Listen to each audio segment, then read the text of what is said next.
කට්ටිය එකතු වෙමු.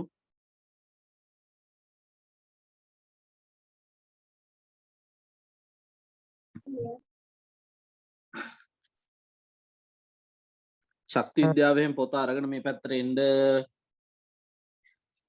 විනාඩියක් දෙන්නම්. ශක්ති විද්‍යාව පොත අරන් එන්න.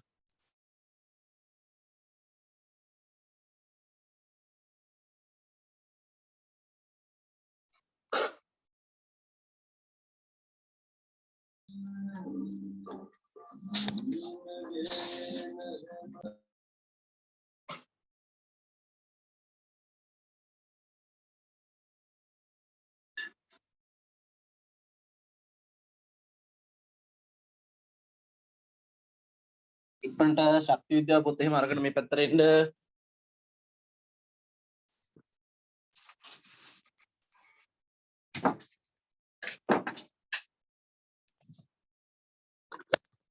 මම දැන් ඉක්මනට එන්න කියන කට්ටියට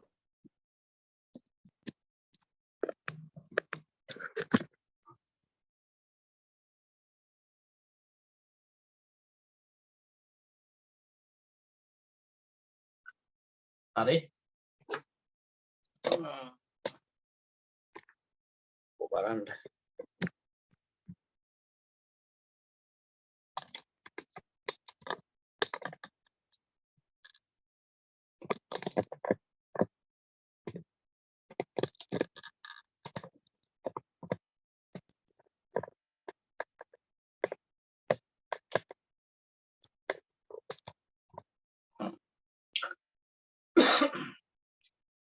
බලන්න කට්ටිය ඉන්නවද කියලා. හරි. ඇති ටීම් 1 එකට ඇති. දැන් ඉන්නවා අහිංසා, දුරක්ෂි, ඉසුරි, කවීෂා, රක්ෂානි, මහේෂ්, ලක්මාල්, නුෂ්කා, පසින්දු, පූර්ණිමා, සලේකා, සමාධි, ෂෙයිනි, ශෙලාන්, සංදීප, තරුෂ්‍ය, ක්‍රිස්මිය, තුෂාන් පෙරේරා, මදුක. හරි. දැන් අද අපි ශක්ති විද්‍යාව පාඩම පටන් ගන්නයි සූදානම් වෙන්නේ. ඔයාලා ටියුට් එක අතට අරගෙන ඇති කියලා මම විශ්වාස කරනවා. Zoom වලිනුත් අපි පාඩම කරගෙන යන්න කල්පනා කරා. ඊට අමතරව රෙකෝඩ් කරපු වීඩියෝ ටික දැන් දාගෙන යනවා. ඔයාලා ඕගනික් ටික මේ වෙනකොට හොඳට කරගෙන යනවා ඇති. දැන් මම හිතන්නේ හයිඩ්‍රෝකාබන පාඩමේ ඔක්කොම වීඩියෝස් ටික දාලා අවසන් කරලා තියෙන්නේ. ඒක නිසා ඔයගොල්ලන්ට අර පළවෙනි ඕගනික් පාඩමේ තව ලෙසන් එකක් හෝ දෙකක් තියෙනවා. ඒ ටිකත් කරාට පස්සේ අපිට ඕගනික් ප්‍රශ්න කරන්නත් පුළුවන් වෙනවා. ඒවා ගොඩ ගහ ගන්න එපා. වැඩි දවසක් අපි ඉන්ටර්නෙට් එකේ තියන්නෙත් නෑ ඒවා. මොකද එහෙම තිබ්බොත් ඕගොල්ලෝ වැඩේ අවසන් කරගන්න නැහැ. ඒ හින්දා ඉක්මනට ඒ වැඩ ටික අවසන් කරලා මේ ටියුට් සම්පූර්ණ කරලා දැන් ශක්ති විද්‍යාවත් අපි කරගෙන යනවා. ඊට අමතරව දෙවෙනි පාඩමේ තුන්වෙනි පාඩමේ අභ්‍යාසත් කරගෙන යනවා. මේ විතර කරගෙන යනවා. හොඳයි.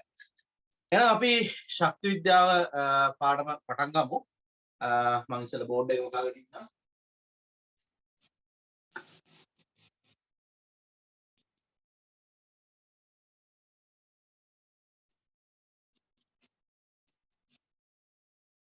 හරි. හොඳයි. දැන් අපි ඇවිල්ලා ඉන්නේ 5 වෙනි පාඩම. හරි. ශක්ති විද්‍යාව. ඕගොල්ලන්ට එක ටියුට් එකට ගියොත් පිවිසුම යටතේ යම් විස්තරයක් තියෙනවා. ඕගොල්ලෝ ඒක කියවලා බලලා ඇති කියලා මම විශ්වාස කරනවා. දැන් අපි යන්නේ මුලින්ම ශක්ති විද්‍යාවේ මූලික අර්ථ දැක්වීම් කීපයක් කතා කරන්න. හරි. දැන් ශක්ති විද්‍යාව පාඩම ඇතුලේ අපි කතා කරන වචන කීපයක් තියෙනවා. මේවා පොඩ්ඩක් ඉන්ටර්ප්‍රෙට් කරන්න.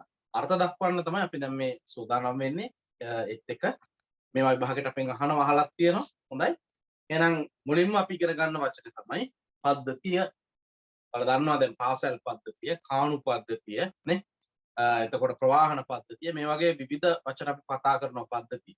ඊට අමතරව ශරීරය ඇතුලේ තියෙන අභ්‍යන්තර පද්ධතිනේ ශ්වසන පද්ධතිය, ආහාර ජීර්ණ පද්ධතිය. දැන් මේ පද්ධතියක් කියලා ඔය ඕන තැනකදී ඉංග්‍රීසියෙන් අපි සිස්ටම් කියලා කියනවා.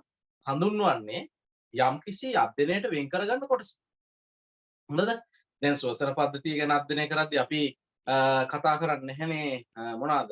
මහාන්තරය ගැන. නේ ශ්වසන පද්ධතිය කතා කරද්දී ඒ ශ්වසනය කියන ක්‍රියාවලියට අදාළ වෙන කොටස අපි වෙන් කරගෙන විශේෂයෙන් අධ්‍යයනය කරනවා. දැන් පාසල් පද්ධතිය ගැන කතා කරද්දී අපි විශේෂයෙන් අපි කතා කරන්නේ නැහැනේ ඒ යටතේ මොනවාද? බස් නැවතුම් පොළවල්, දුම්රිය පොළවල් නේ. ඒවා පාසල් පද්ධතියට අයිති නෑනේ. හරි? ඒතකොට කාණු පද්ධතිය කියලා කතා කරද්දී අපි කතා කරන්නේ නැහැනේ විදුහල්පතිතුමා, ගුරුවරු, පාසල් ශිෂ්‍යයෝ ඒ වගේ කාණු පද්ධතියත් එක්ක සම්බන්ධ කරන්න බෑනේ නේ. ඒතකොට මේ වගේ පද්ධතියක් කියපුවම යම් විශ්වයෙන් අපි කොටසක් වෙන් කර ගන්නවා අපේ අත්දැකීම්. විශ්වයෙන් අපි කොටසක් වෙන් කර ගන්නවා අපේ අත්දැකීමට. මේකට තමයි අපි පද්ධතිය කියලා. හරි. දැන් අපි ගත්තොත් එහෙම අපේ නම්කෝ අපේ කවුද මේක ඉන්නවා තරුෂ මං හිතන්නේ ඇති. අපි තරුෂ ගෙනල්ලා ඉවරලා වේදිකාවක තියලා කියනවා අපි තරුෂ නැමැති පද්ධතිය අධ්‍යයනය කරමු කියලා. එතකොට තරුෂ කියන්නේ තරුෂට අයිති නැති ඉතුරු කොටසට කියනවා පරිසර. නේ? තරුෂ අපි වේදිකාව මත තියලා තියෙනවා. තරුෂට අයිති නැති වේදිකාව කියන අනිකුත් ඔය දේවල් තිර රෙදි පුටු මේස ඒවා අපිට කියන්න පුළුවන් පරිසරය. තරුෂට සාපේක්ෂව පරිසරය. ඒතර අපි වෙන් කරගන්න පද්ධතියට අයත් නොවන අනිකුත් දේවල් අපි හඳුන්වනවා පරිසරය කියලා. මේ තියෙන පද්ධතිය විශ්වයෙන් අපේ අධ්‍යයනයට භාවිත වෙන කොටස පද්ධතිය ලෙස හැඳින්වීමේ ලියා ගන්න.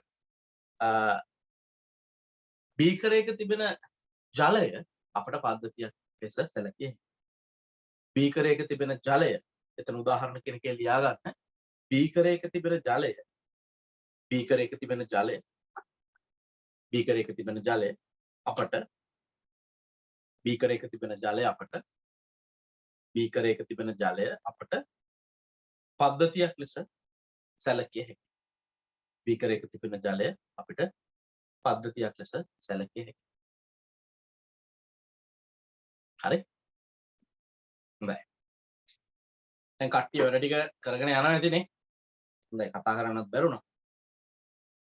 හරි. පරිසරය ගැන අපි කතා කරා. පරිසරය කියන්නේ පද්ධතිය හැරුණු විට විශ්වයේ තියෙන අනිකුත් සියලුම දේවල් පරිසරයට ඇති. දැන් වැදගත් දෙයක් ඊළඟට මේ මායිම කියන එක බවුන්ඩරි නැත්නම් මායිම පද්ධතිය සහ පරිසරය එකිනෙකින් වෙන් කරන සීමාව මායිම ලෙස හැඳින්වෙනවා. හරි? දැන් පද්ධතියයි පරිසරයයි වෙන් කරන සීමාව නේ අපිට පුළුවන් මායිම කියලා හඳුන්වන්න. අපි දැන් පරිසරය කියන්නේ මොකක්ද කියලාත් දන්නවා. පද්ධතිය කියන්නේ මොකක්ද කියලාත් දන්නවා. හරි? එතකොට පරිසරයයි පද්ධතියයි වෙන් කරන සීමාව. දැන් අපි ජලය පුරවපු කියන්නේ බීකරයක තියෙන ජලය කියන කොටස පද්ධතිය විදිහට ගත්තොත් බීකරයක තියෙන ජලය තමයි පද්ධතිය කියලා ගත්තොත් මායිම විදිහට අපි සලකන්නේ මොකක්ද? බලන්න ඔයගොල්ලෝ chat එකක් දාන්න. බීකරයක් ඇතුලේ වතුර තියෙනවා. බීකරයක් ඇතුලේ වතුර තියෙනවා. මේකේ බීකරයක් ඇතුලේ ජලය අන්තර්ගත. ඔය chat එකක් දාන්න ඕනේ හැමෝම කතා කරන්න ඕනේ. මේක ඇතුලේ තියෙනවා ජලය. ඉතින් ජලය දැන් බීකරේ ඇතුලේ තියෙන ජලය නම් මගේ පද්ධතිය පරිසරයයි මේ ජලය කියන පද්ධතියයි වෙන් කරන සීමාව. කොහොමද? පරිසරයයි පද්ධතියයි වෙන් කරන සීමාව.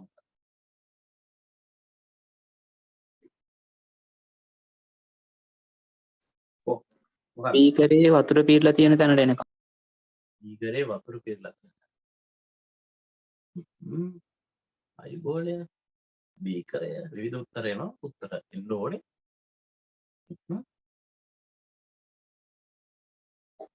සාර්ථක උත්තරයක් මට හම්බුණා. දැන් කෙනෙක්ට හිතන්න පුළුවන් මේ වතුර කියන කොටස නම් පද්ධතිය මේ කළු පාටින් පෙන්නලා තියෙන අර බීකර කට්ට වෙන්නේ නැති මායිම්. බීකර කට්ට නෑ ළමයි. බීකරේ කට්ට අයිති වෙන්නේ පරිසරයට. දැන් වතුර කියන කොටසට අයිති නැත්තම් නේද? වතුර කියන කොටසට අයිති නැත්තම් ඒක පරිසරයට නයිති වෙන්නේ. අපි පරිසරය කියලා කිව්වේ පද්ධතියට අයිති නැති අනිත් ඔක්කොම. පද්ධතියට අයිති නැති අනිත් ඔක්කොම ඇවිල්ලා පරිසරය නම් බීකර කට්ටත් ඇවිල්ලා පරිසරයට තමයි.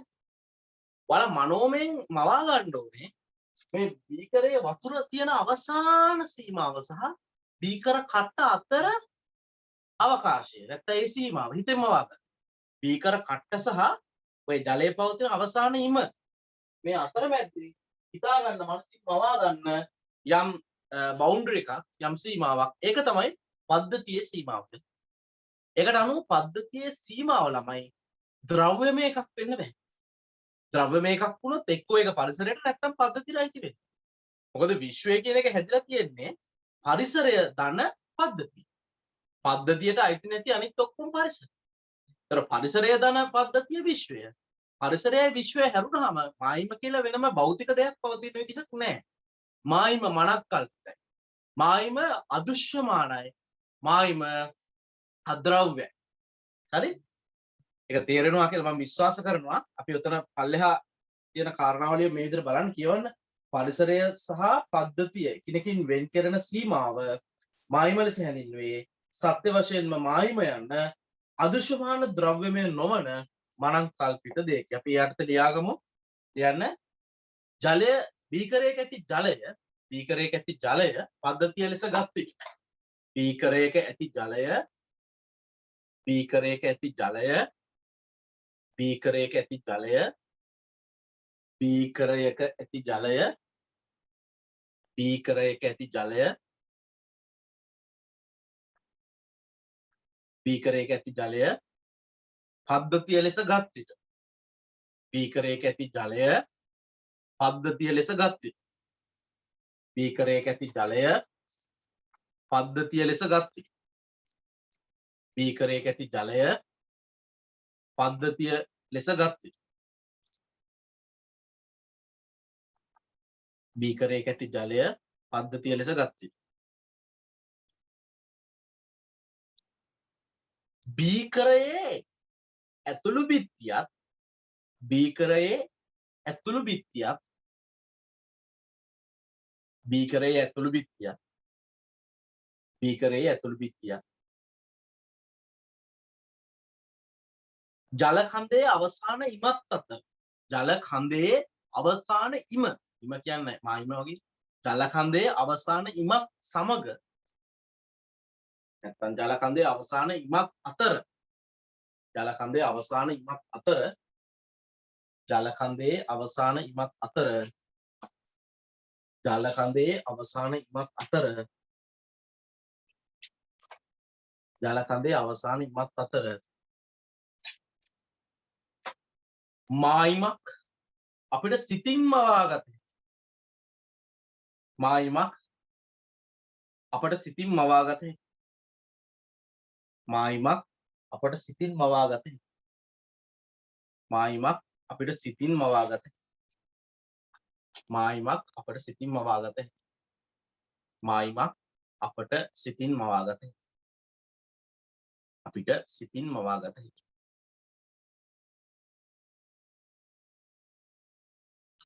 මායිමක් අපට සිතින් මවාගත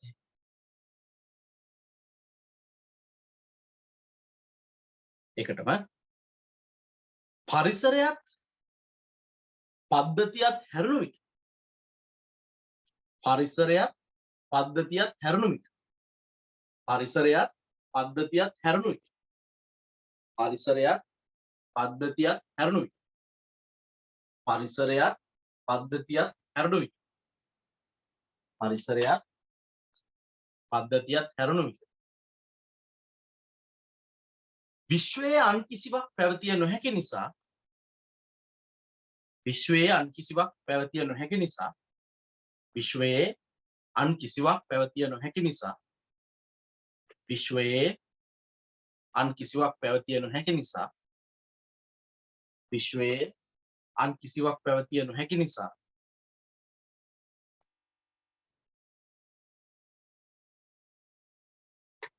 විශ්වයේ අන් කිසිවක් පැවතිය නොහැකි නිසා විශ්වයේ අන් කිසිවක් පැවතිය නොහැකි නිසා මායිම සැබවින්ම මනක් කල්පිත විය යුතුයි මායිම සැබවින්ම මනක් කල්පිත විය යුතුයි මායිම සැබවින්ම මනක් කල්පිත විය යුතුයි මායිම සැබවින්ම මනක් කල්පිත විය යුතුයි මායිම සැබවින්ම මනක් කල්පිත විය යුතුයි තොර මායිම අද්‍රව්‍යමයයි අදෘශ්‍යමානයි එහෙම පේන්නේ නැහැ මායිම කියලා එකක් අද්‍රව්‍යමය කියන්නේ ද්‍රව්‍යමය නෙමෙයි මනක් කල්පිතයි අද්‍රව්‍යමය අදෘශ්‍යමය මේ ලක්ෂණ තුන තියෙනවා මේවා අහනවා විභාගෙට හරි ඊළඟට අපි පද්ධතිය ගැන කතා කරා පරිසරය ගැන කතා කරා මේ දෙක අතර මායිම ඒක මායිම කියලා කතා කරා දැන් පද්ධති වර්ග තුනක් අපි ඉගෙන ගන්නවා ඒ ලෙවල් වලට හරි පළවෙනි එක තමයි සංවෘත පද්ධතිය. මේ කියවන්න කිසියම් පද්ධතියක මායිම හරහා ද්‍රව්‍ය හෝමාරු නොවුනද කිසියම් පද්ධතියක මායිම හරහා ද්‍රව්‍ය හෝමාරු නොවුනද කිසියම් පද්ධතියක ද්‍රව්‍ය හරහා මේ මායිම හරහා ද්‍රව්‍ය හෝමාරු නොවුනද ශක්තිය හෝමාරු වේ නම් එය සංවෘත පද්ධතිය. දැන් උදාහරණයක් අපි ගමු විදුලි බල්බයක් ස්තූත්‍රිකා විදුලි බල්බ. ඔයා චූටි කාලේ ඉගෙනගෙන තියෙනවා ස්තූත්‍රිකා විදුලි බල්බයක් ගත්තාම ඒක ඇතුලේ යම් වායුවක් අන්තර්ගත කරලා ආරද කියන්න පුළුවන් සූත්‍රිකා විදුලි බල්බයක් ඇතුලේ අන්තර්ගත කරලා තියෙන වායුව මොකක්ද කියලා. සූත්‍රිකා විදුලි බල්බය ඇතුලේ අන්තර්ගත කරලා තියෙන වායුව මොකක්ද? නයිට්‍රජන් නයිට්‍රජන් අන්තර්ගත කරන සමහර අවස්ථාවල තව නියෝන් ආගන් නියෝන් ආගන් වගේ උච්ච වායු. හරි නයිට්‍රජන් මිලෙන් අඩු නිසා හුඟක් වෙලාවට පාවිච්චි කරනවා නියෝන්. එහෙම නැත්නම් බහුලව පාවිච්චි වෙන්නේ ආගන්. ඔයගොල්ලෝ දකින්නව නේද සාමාන්‍ය සූත්‍රිකා බල්බ් එකක් දාලා තිබ්බහම ඔයාලා පොතේ ඉගෙනගෙන තියෙනවා ටංස්ටන් සූත්‍රිකාවකින් නිකුත් වෙන ආලෝකයේ ශ්වේත තප්ත නැත්නම් සුදු ආලෝකය කියලා. නමුත් මට චූටි කාලේ එන ප්‍රශ්නයක් එහෙම ඉගෙනගෙන තිබුණාට පොතේ මේ සූත්‍රිකා බල්බය දාපුවම මට කහ පාටයි පේන්නේ. කහ පාට ආලෝකයක්. මට එහෙම ප්‍රශ්නේ. ඇයි මේ කහ පාටට මේ ආලෝකය පේන්නේ කියලා. ඒ කියන්නේ එක්ක අච්චුපතේ වැරදිලා ටංස්ටන් සූත්‍රිකාවකින් නිකුත් වෙන ආලෝකයේ සුදු නෙවෙයි. එහෙම නැත්නම් මගේ ඇහි දෝෂයක්ද? මම ඉතින් ඔක කාටවත් කියන්න ගියෙත් නැහැ. ඔබේ හිතේ තද කරගෙන හිටියා. පස්සේ කාලෙක තමයි හේතුව දැනගත්තේ. කාට හරි කියන්න පුළුවන්ද? මයිකි කොන් කරලා කියන්න. මේ හේතුව මොකක්ද කියලා. ඈ? හේතුව කහ පාටට පේන එකට හේතුව. ඒ කියන්නේ අපි තම ආගන් කියලා ආගන් පුරවපු මේ වගේ සූත්‍රිකා බල්බයක් අරගෙන අපි පාට බලපුවම කහ පාට වගේ ආලෝකයක් තමයි පිට වෙන්නේ. හේතුව මොකක්ද? හේතුව දන්නේ හරි මතකද හයිඩ්‍රජන් විමෝචන වර්ණාවලිය අපි කතා කරා. හයිඩ්‍රජන් විමෝචන වර්ණාවලියේදී අර හයිඩ්‍රජන් වායුව ඒ විද්‍යුත් ශක්තිය ලබාගෙන උත්තේජනය වෙනවනේ. උත්තේජනය වෙලා ආපහු භෞම අවස්ථාවට පත් වෙනකොට ඉලෙක්ට්‍රෝනය වගේ නේ පරමාණු වල ශක්තිය පිට කරනවා. ඒ ශක්තිය විදිහට පිට කරන්නේ ආලෝක කිරණ හතරක් නේ. රතු කොළ නිල් දම්. රතු කොළ නිල් දම් හතරම එකතු කරපුවාම ළමයිනේ ලාදම් පාටක ආලෝකයක්. ඒක තමයි අපි නිරීක්ෂණය කරන්නේ හයිඩ්‍රජන් බල්බ් එකක්. හයිඩ්‍රජන් බල්බ් එකක් ඔයාලා දැකලා ඇති කොහේ හරි ඉන්ටර්නෙට් එකේ හරි කොහේ හරි තැනක. එතනදී ඔයාලා දකිනවා ලාදම් පාට ආලෝකයක්. මේ ලාදම් පාට ආලෝකය ලැබෙන්නේ ආන්ගර හයිඩ්‍රජන් පරමාණු වල තියෙන ඉලෙක්ට්‍රෝන ඉහළ ශක්ති මට්ටම් වලට උත්තේජනය වෙලා ආය පහළට වැටෙනකොට නිකුත් කරන ආලෝකයේ එකතුවෙන්. ආලෝක කීපයක් ලැබෙනවා නම් ආලෝක වර්ණ කීපයක් ලැබෙනවා නම් ඒ වගේ එකතුවෙන්. ඔයාලා දන්නවද? ආගන් වායුව හරිද? ආගන් වායු පරමාණු වල තියෙන ඉලෙක්ට්‍රෝන උත්තේජනයෙන් ඉහළ ශක්ති මට්ටම් වලට ගිහිල්ලා ආයේ පහළ මට්ටමට එනකොට පිට කරන ආලෝකය කහ පාටට හුරු ආලෝකය. ඒ කහ පාටට හුරු ආලෝකය නිසා තමයිලු ටංස්ටන් සූත්‍රිකා බල්බයකින් පිට වෙන මේ ආලෝකය අපි මේ ආගන් වායුව නම් අන්තර්ගත කරලා තියෙන්නේ. ඒ ආගන් වායු ස්කන්ධය හරහා මෙහෙම එනකොට ඒ පද්ධතිය හරහා එනකොට මේක කහ පාටට අපිට පේනවා. එළිය කහ පාට. සූර්යාලෝකය වුණත් ඔය සුදුයි සුදුයි කිව්වට අපිට නිකන් කහ පාටට වගේනේ පේන්නේ. ඒකට හේතුවත් වායුගෝලයේ ආගන් තියෙනවා. වායුගෝලයේ ආගන් තියෙන නිසා තමයි අපිට සූර්යාලෝකය පහළට එනකොට ආගන් පරමාණු උත්තේජනය වෙලා නිකුත් කරනවා කහට හුරු ආලෝකයක්. අන්න ඒක නිසා මොකද වෙන්නේ? ඒක නිසා මොකද වෙන්නේ? වායුගෝලයේ කහ පාටයි සූර්යාලෝකය. හරි? හරි මම ආයෙ පාඩමට එනවා. පාඩමට මට මෙතනදී අවශ්‍යතාව වුණේ මෙන්න මේ ඇතුළේ තියෙන වාත ස්කන්ධය. හරිද? ඒක එළියට ලීක් වෙන්නෙත් නැහැ ඇතුළට එන්නෙත් නැහැ. අචල වායු ස්කන්ධයක් නේ. දැන් වාතය ලීක් වුණොත් මේක ඇතුළේ තියෙන ආගන් එළියට ගියොත් බල්බේ ඉවරනේ. එමුණොත් මොකද වෙන්නේ? මේ ටංස්ටන් සූත්‍රිකාව දහණය වෙලා යනවා. ඔක්සිජන් මේක ඇතුළට ආවොත්. ඒකනේ ඔක්සිජන් රහිත පරිසරයක් ඇති කරන්නේ මේ උපක්‍රමයේ යොදලා තියෙන ආගන් වායු ස්කන්ධයක් දාලා තියෙන්නේ. එතකොට මෙන්න මේ ටංස්ටන් සූත්‍රිකාව රත් වෙලා විදුලි ශක්තිය මගින් රත් වෙලා නිකුත් කරන ශ්වේත තප්ත ආලෝකය මෙන්න මේ ආගන් වායු ස්කන්ධය හරහා එළියට යනවනේ. ආලෝකය විතරක් නෙමේ තාප ශක්තියක් මේ වායු කඳ හරහා එළියට එන්නේ. දැන් මම සැලකුවොත් එහෙම ආගන් වායු කලාපය පද්ධතියක් කියලා. වට පේනවා මේ පද්ධතිය හරහා මොනවාද හෝමාරු වෙන්නේ? ශක්තිය. තාප ශක්තිය, ආලෝක ශක්තිය. මම මේ අතින් පෙන්නන ආගන් වායු කලාපය හරහා හෝමාරු. හරි? ශක්තිය හෝමාරු වෙනවා. ශක්තිය හෝමාරු වෙනවා. ශක්තිය. නමුත් හෝමාරු වෙන්නේ මොනවද? හෝමාරු වෙන්නේ මොනවද? කියන්න බලන්න. ද්‍රව්‍ය. මේක ඇතුලේ තියෙන ද්‍රව්‍ය හෝමාරු. ඒ කියන්නේ ඒක ඇතුලේ තියෙන ආගන් එළියට එන්නේ නැහැ. ඇතුලේ තියෙන ඔක්සිජන් නයිට්‍රජන් වගේ ඒවා ඇතුලට යන්නේ. මෙහෙම පද්ධතියකට කියනවා සංකෘත පද්ධතිය. හරිද? අපි ලියමු. එතකොට සර් බල්බ් පිච්චෙනවා කියලා වෙන්නේ මේ ඕකද ඔක්සිජන් ඇතුළට ගිහින් කාරණා දෙකක් වෙන්නේ. එකක් තමයි මේ වායු කලාපේ ලීක් වෙලා ගොඩක් වෙලාවට මෙතන කරෙන් ලීක් වෙන්නේ. ඇතුළට ඔක්සිජන් ගිහිල්ලා ටක් ගාලා ටංස්ටන් සූත්‍රිකාව දහනය වෙනවා. එතකොට අපි බල්බ් එක අරන් බලපුවම සූත්‍රිකාව කැඩිලා වගේ පේනවා. තව එක විදිහක් තමයි ලොකු හයි වෝල්ටේජ් එකක් මේක හරහා ආවොත් එහෙම මේක රත් වෙලා ගොඩක් වැඩි වෙලා විශාල තාප ශක්තියක් උත්සර්ජනය වෙලා ටංස්ටන් සූත්‍රිකාව කැඩෙන්නත් පුළුවන්. ඒ ක්‍රම දෙකෙන්ම බල්බ් එකක් ගහලා යන්න. හරි? හොඳයි. එතකොට මෙතන අපි ලියමු නෙමෙයි බලන්න කිසියම් පද්ධතියක මායිම හරහා ද්‍රව්‍ය හෝමාරු නොවුනද ශක්තිය හෝමාරු වේ නම් එය සංකෘත පද්ධතිය. කිසියම් පද්ධතියක මායිම හරහා ද්‍රව්‍ය හෝමාරු නොවුනද ශක්තිය හෝමාරු වේ නම් එය සංකෘත පද්ධතියක්. උදාහරණයක් හැටියට ලියා ගන්න සූත්‍රිකා විදුලි පහනක ඇති ආගන් වායු කලාපය. සූත්‍රිකා විදුලි පහනක ඇති ආගන් වායු කලාපය. සූත්‍රිකා විදුලි පහනක ඇති ආගන් වායු කලාපය. අයිඩියා එක ඔළුවට ගියා නම් ඇති. මූලික අයිඩියාස් කීපයක් තමයි මෙතනදී අපි කතා කරන්නේ.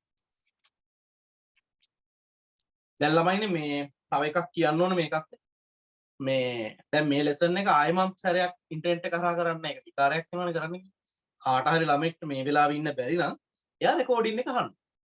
දැන් ඊළඟට මම තව දවසක් දුන්නානේ සිකුරාදා.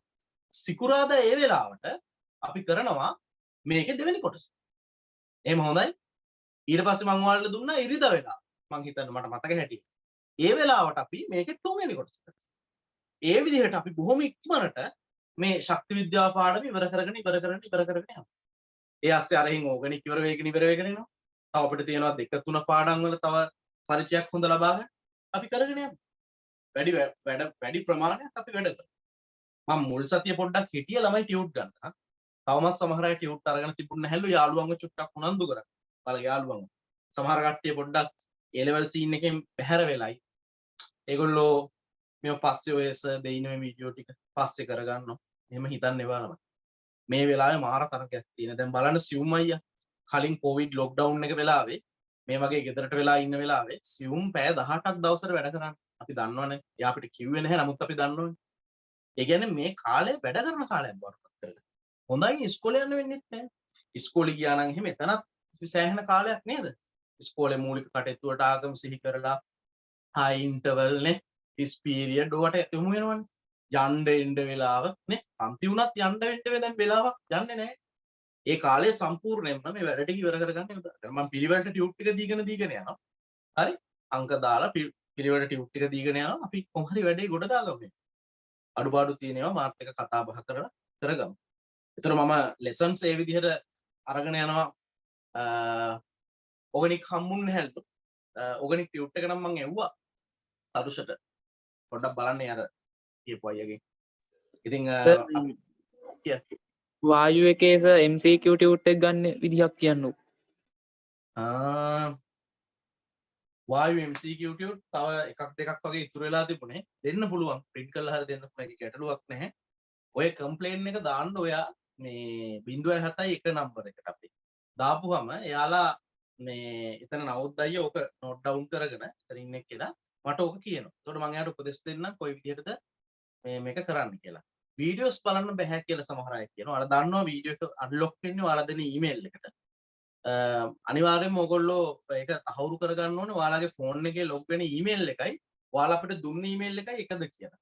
ඔක බලන්න පුළුවන් හොඳම දේ තමයි ෆෝන් එකෙන් නම් YouTube app එකට ලොග් වෙලා දැන් YouTube app එක උඩ ඒ කියන්නේ app එකේ ඉන්ටර්ෆේස් එක කොහොම තියෙනවනේ ඒකේ මුදුනේ දකුණු පැත්තේ වගේ ප්‍රොෆයිල් පික් එක වැටෙනවනේ. ඔයා ප්‍රොෆයිල් පික් එකක් දාලා තියෙනවනම් වැටෙනවා එතන. නැත්නම් ඒ ප්‍රොෆයිල් පික් එක වගේ එක වැටෙනවා. ඒ අයිකන් එක ක්ලික් කරන්න. එතකොට මොකද වෙන්නේ? පහළට එනවා ඔයාගේ ඊමේල්. හරිද? එතකොට බලන්න ඒ ඊමේල් එක දැම්මට පස්සේ ඒ ඊමේල් එකයි අරකයි එකද කියලා. ස්පේස් තියලාද කියලා බලන්න. සමහර අය කට්ටිය ඊමේල් එක එවනකොට ස්පේස් තියලා එහෙම එවනවා. කැපිටල් සිම්පල් මාරු වුණාට කමක් නැහැ. ඊමේල් එකක් තව කෙනෙකුට අපි යවද්දී ඩොට්ස් තියන්න එපා වැඩිපුර, හිඩැස් තියන්න එපා වැඩිපුර. එතකොට ඊමේල් එක ඒ හිඩසක් තිබ්බොත් ඒක වෙන කැරක්ටර් එකක් විදිහට ගන්නවා. හරි? අන්න ඒ වගේ ඊමේල් එක හරිද කියලා බලලා මේව කරන්න. එහෙමත් බැරි වෙලා තිබ්බොත් ඒක මට කතා කරන්න. එතකොට මම ඉන්න තැනමනේ පහළනේ මෙතන අපේ ආයතන තියෙන්නේ. එතනදී මම කතා කරලා ඒක මැදිහත් කරලා දෙන්න. පැය 24ක් ඇතුළත. ඔව් පූර්ණිමා ස්ක්‍රීන්ෂොට් එකත් එව්වලු. අපි බැලුවා සියලුම මේ වගේ ඒ ඊමේල් එක තමයි තිබුණේ. බලමු මොකක්ද එතන ගැටලුව කියලා ඉවරලා. දැන් තවත් ප්ලේ වෙන්නේ නැත්නම් එතන ඇත්තටම ගැටලුවක් තියෙනවා. ඒක තමයි. ඒ කියන්නේ ඒ ඊමේල් එකයි ලොක් එක අන්ලොක්. හරි? බලන්න ඉස්සෙල්ලා YouTube එහෙමයිද මා දෙසරයක් මේව කරලා දැම්ම ප්‍රයිවට් කියලා වැටුණා තා. ඔව් ඒ ප්‍රයිවට් කියලා වැටෙන්නේ අර ඊමේල් ටිකට විතරයි ලොක් එක හැරෙන්නේ. ඒතර අර ඒක චෙක් කරන්න. එහෙම විශේෂ අවස්ථාවක් තිබ්බොත් එහෙම අපිට කියන්න. විශේෂ මට කියන්න. එතනට නෙමෙයි මට කියන්න. එතනට කියලානේ ඔය ඕක වෙලා නැත්තම් එතකොට මට කියන්න. මම එතකොට ඒකට මැදිහත් වෙලා මට මැසේජ් එකක් විස්තරාත්මකව දාන්න මං ගිහිල්ලා එතනට ගිහිල්ලා චෙක් කරනවා මේ ළමයාගේ වීඩියෝ එක බලන්න බෑ මොකද ඒ කියලා මං හොයලා බලනවා. හරි මොකද්ද වෙලා තියෙන්නේ. හරි ඒක මුල් අවස්ථාවේ විතරයි හදාගන්න තියෙන්නේ. ඊට පස්සේ හපව ඔකත් එක්ක කොට්ටු වෙන්න දෙයක් නැහැ. ඊට පස්සේ දිගටම ඔය මේ ඊමේල් එකට තමයි අපි ලොක් එක අරින්නේ. හරි? හොඳයි. ප්‍රශ්න මාන තිබ්බොත් එහෙම සාකච්ඡා කරමු. හරි. අපි ආයෙත් පාඩමට යමු. විවෘත පද්ධතියට අපි ඊට පස්සේ යන්නේ. විවෘත පද්ධතිය කිසියම් පද්ධතියක මායිම හරහා ද්‍රව්‍යමෙන්ම ශක්තියද හෝමාරු වේ නම් එය විවෘත පද්ධතියක්. ඒ කියන්නේ පද්ධතියක් අපිට මේක පද්ධතියක් කියලා. මේක ඇතුලේ ඒ පද්ධතිය හරහා පද්ධතියේ මායිම හරහා ද්‍රව්‍යත් හෝමාරු වෙනවා ශක්තියත් හෝමාරු වෙනවා. මේකට හොඳම උදාහරණය තමයි දෙන්න පුළුවන් වෙන්නේ මේක. බලන්න මේ මොකක්ද කියන්නේ.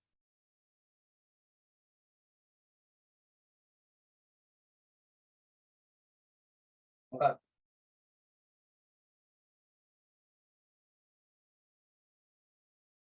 ඈ මේක කේතනයක්. අපි හිතමු මේකේ තියනවා කියලා නටන ජලය. ඒතර ආදාන නටන ජලයේ තියෙනවා.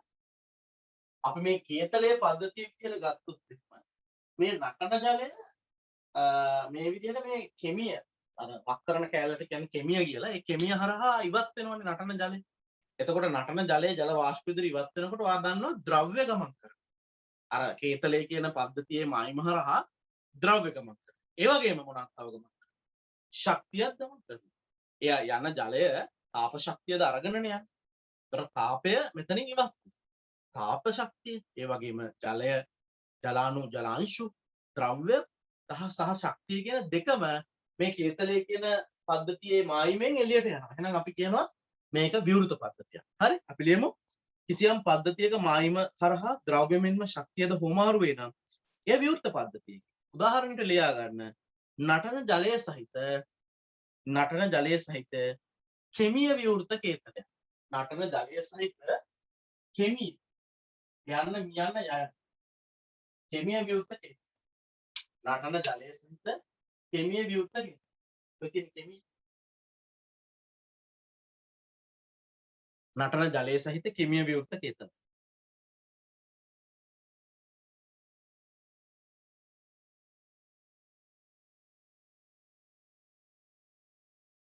හරි. ඊළඟට ඒකලිත පද්ධතියක් කියන දැන් අපිට පැහැදිලි. පදාර්ථය හෝමාරු වෙන්නෙත් නැහැ, ශක්තිය හෝමාරු වෙන්නෙත් නැහැ අදාළ මායිම හරහා. කිසියම් පද්ධතියක මායිම හරහා පදාර්ථය හෝමාරු වෙන්නෙත් නැහැ, ශක්තිය හෝමාරු වෙන්නෙත් නැහැ. එහෙනම් අපි කියන එකට ඒකලිත පද්ධතියක් කියලා. කාටද කියන්න පුළුවන්? ඒකලිත පද්ධතියකට උදාහරණ. ඒකලිත පද්ධතියකට උදාහරණ. ද්‍රව්‍ය හෝමාරු වෙන්නෙත් නැහැ, ශක්තිය හෝමාරු වෙන්නේ. ද්‍රව්‍ය හෝමාරු වෙන්නෙත් නැහැ, ශක්තිය හෝමාරු වෙන්නේ. උණු වතුර බෝතල හරියට හරි. ඒ කියන්නේ හොඳින් පරිවර්ණය කරපු උණු වතුර බෝතලයක්. ප්‍රධානම එකට උණු වතුර දාලා තියලා හොඳට වැක්කුවට පස්සේ සෑහෙන කාලයක් ඒක ඇතුලේ තියෙන උණු වතුර උණුසුම් ස්වභාවය නැති වෙන්නේ නැහැ. ඒ කියන්නේ මායිම හරහා තාපය ඉවත් වෙලා නැහැ. තාපය යන්නේ නැහැ කියන්නේ ඉතින් ළමයි ද්‍රව්‍ය වලට කොහොම යන්න ඉඩකුත් නැහැ. හරි? හැබැයි දැනගන්න ඒ වගේ කියන්නේ උණු වතුර බෝතලේ වුණත් යම් කිසි දවසක් ගියාට පස්සේ දවස් දෙකක් හිතමුකෝ උපරිම අවශ්‍යයි. එහෙම ගියාමත් ඒකේ තියෙන වතුර නිවෙනවා. අයිස් වතුර දාපුවමත් එහෙමයි.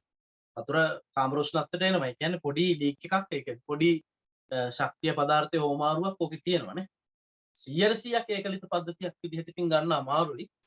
මුළු විශ්වය එකට ගත්තාම අපි කියනවා ඒකලිතයි කියලා. මොකද විශ්වයෙන් ආයේ වෙන කොහාටවත් ශක්තිය පදාර්ථය යන්න දිහාවක් නැහැ නේ. විශ්වය කියන්නේ everything නේ. හරි. ලියමු. හොඳින් පරිවර්ණය කළ උණු වතුර බෝතලය. හොඳින් පරිවර්ණය කළ උණු වතුර බෝතලය. හොඳින් පරිවර්ණය කළ උණු වතුර බෝතලය. හොඳින් පරිවර්ණය කළ උණු වතුර බෝතලය.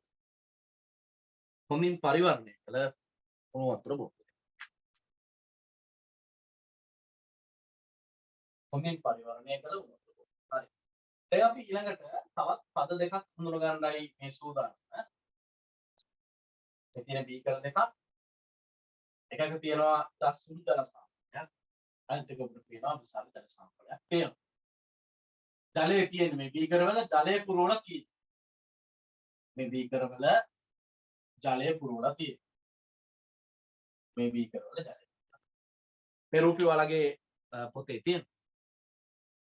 දැන් අපි කතා කරනවා විත්ති ගුණ සහ ඝටනා ගුණ කියලා ගුණ දෙකක්. විත්ති ගුණ සහ ඝටනා ගුණ කියලා ගුණ දෙකක්. විත්ති ගුණ අපි යටතේ බලමු. පදාර්ථ ප්‍රමාණය මත රඳා පවතින පදාර්ථයේ පවතින ගුණ විත්ති ගුණ ලෙස හැඳින්වෙනවා. පදාර්ථ ප්‍රමාණය මත රඳා පවතින. දැන් අපි ඔය විත්ති ගුණ ඝටනා ගුණ වෙන කතා කරන්න කලින් මේකේ තියෙනවා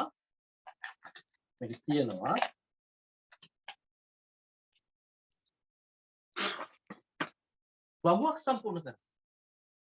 මේ සාම්පල් දෙක සම්බන්ධයෙන් වගුවක් සම්පූර්ණ. මුලින්ම අහනවා ස්කන්ධ. ඔයාලට මම දන්නවා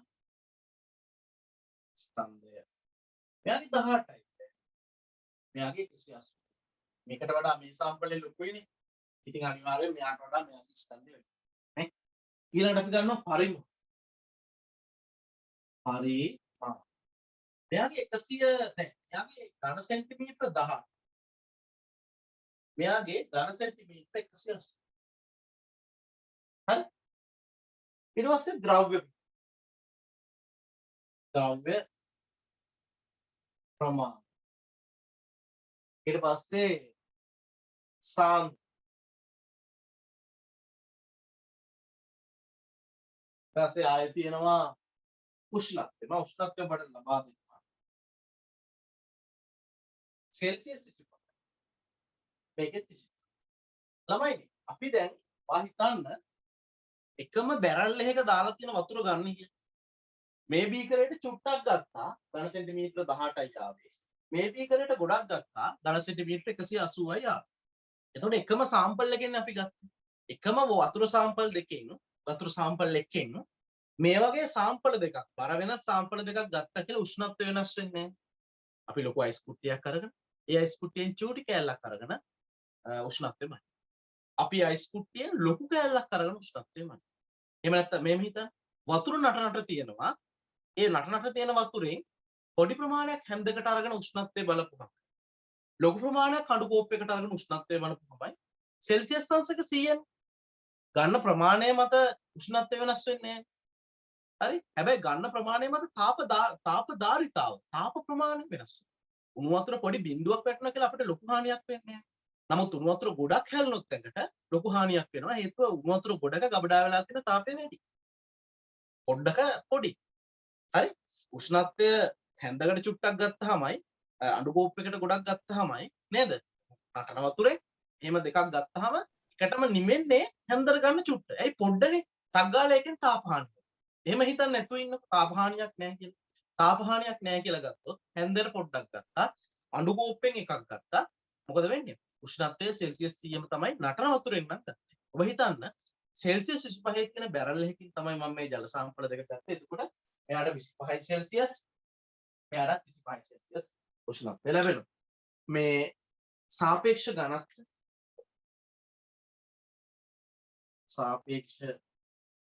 ඝනත්වය එතනින් එහාට ගියාම මෞලික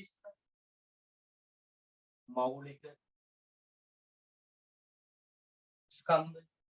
එතනින් එහාට ගියාම මෞලික පරිමාව. මෞලික පරිමාව. අපි බලමු මේ.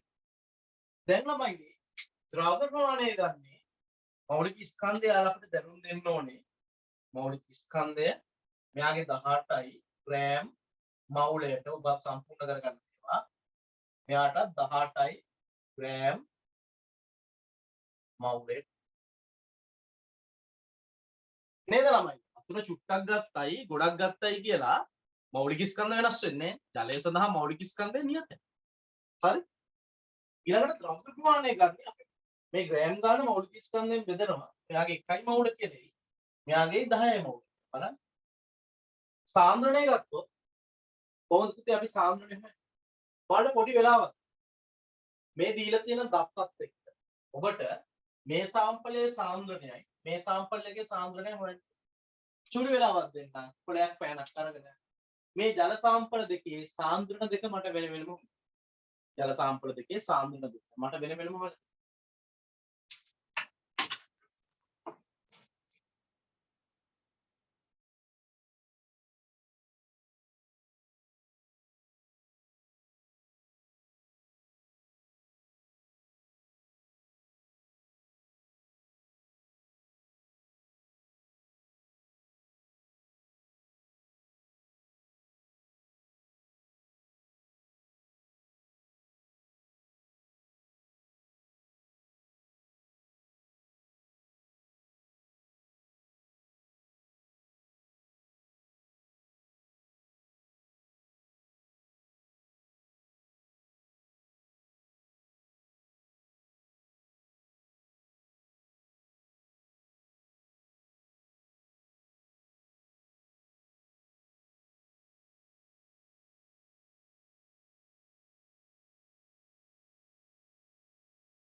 හරි. හෙව්වද වෙනම. වා කරන්න ඕනේ මවුල ගාන බෙදන්න ඕනේ මොකෙන්ද? මවුල ගාන බෙදන්න ඕනේ මොකෙන්ද?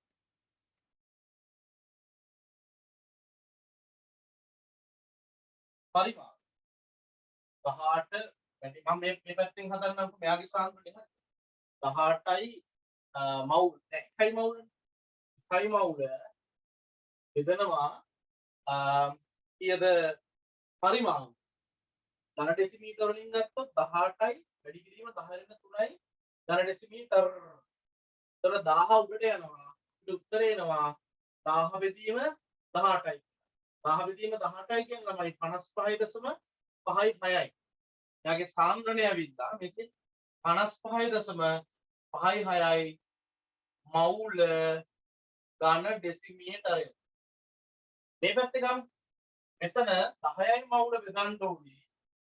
ඉතින් තේරෙනවනේ 10යි මවුල බෙදන්න ඕනේ. කීයද බෙදන්න ඕනේ?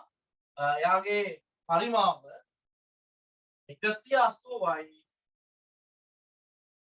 වැඩි කිරීම 10 ඍණ 3යි ධන ඩෙසිමීටර. බෙදපුවාම මේක උඩට ගියා. ඒක දිග්වර බිඳුව කැපුණා. ආයෙන්නේ 1000 බෙදීම 18යි කියන එක. 1000 බෙදීම 18යි. උත්තරේ ඇවිල්ලා ඒ 55.56යි මවුල ධන ඩෙසිමීටරය. දැන් දැක්කද? ඕකේ සර්. සාම්පලයේ 180 තියෙන්නේ. කියන්න පුතේ. 180 තියෙන්නේ සර්. 10180 මෙතන. 10 නෑ මේ බිංදුව කැපුණා මේ බිංදුවට මේ බිංදුව කැපුණා. එතකොට 10 දෙන 3 උඩට ගියා. එතකොට 10යි 10 බෙදීම තමයි. මම බිංදුවට කපලා ගත්තා. එතකොට මේ තැන් දෙකේම සාන්ද්‍රණ දෙක සමයි. දැන් අපි හිතමු අපි යනවා කියලා අපේ කිත්මිනීලගේ ගෙදර. දැන් මේ සංචරණ සීමා අවසන් වුණාම අපි යනවා කිත්මිනීලගේ ගෙදර. කිත්මිනී අපිට හදලා ගෙනත් දෙනවා කෝඩිය. හරි? දැන් කිත්මිනී මෙච්චර ලොකු භාජනයක දැන් ගොඩක් කට්ටිය යනවානේ. ඊළ ලොකු භාජනයක හදනවා මොනවාද? කෝඩිය. හරි? අර මිතුසලාලා අපි යාගේ ආඩු ඔක්කොම යාට උදව් කරනවා. මේකට දෙහි මිරි කළා, සීනි දාලා, ලුණු දාලා ඔක්කොම හොඳට කලවම් කරලා හොඳට මිශ්‍ර කරපු ලොකු බීම නැත්තම් කෝඩියල් ලොකු භාජනයක් හදනවා. හොඳට මිශ්‍ර වෙලා තියෙන්නේ. දැන් මොකද එයා කරන්නේ? ඒකෙන් චූටි කෝප්ප වලට මේ පන්ති ඉන්න අනිත් අයට, පිටම මහීෂලට, මధుරලට, හරිද? අපේ පොඩි අකලංකට කට්ටියට පොඩ දාලා දෙන්න. හරි? දැන් මම සර්නේ ඒ හින්දා මට ලොකු ජොග්ගුවකට දාලා ගෙනත් දෙනවා ටී. දැන් අපි බොණ්ඩයි යන්නේ. දැන් මට කියන්න මේකට ලුණු ඉතා විශාල ප්‍රමාණයක් දාලා තිබුණා.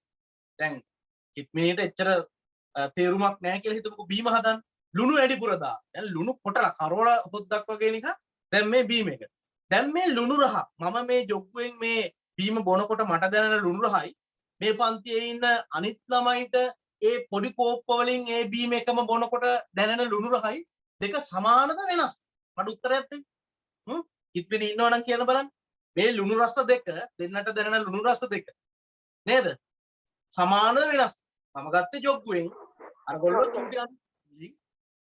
ඔව්. සමානද නැද්ද? ලුණු රස එකම බීම භාජනයේ හැදුවේ.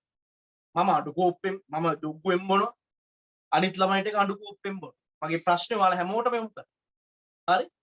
මේ බීම එකේ තියෙන ලුණු රහ දැන් වැඩි කියලා කිව්වනේ. ඒ ලුණු රහ මට දැනෙන ලුණු රහමද මේ බීම එක බොන අනිත් අයට පොඩි ප්‍රමාණ වලින් අරන් බොන අනිත් අයට දැනෙන්නේ.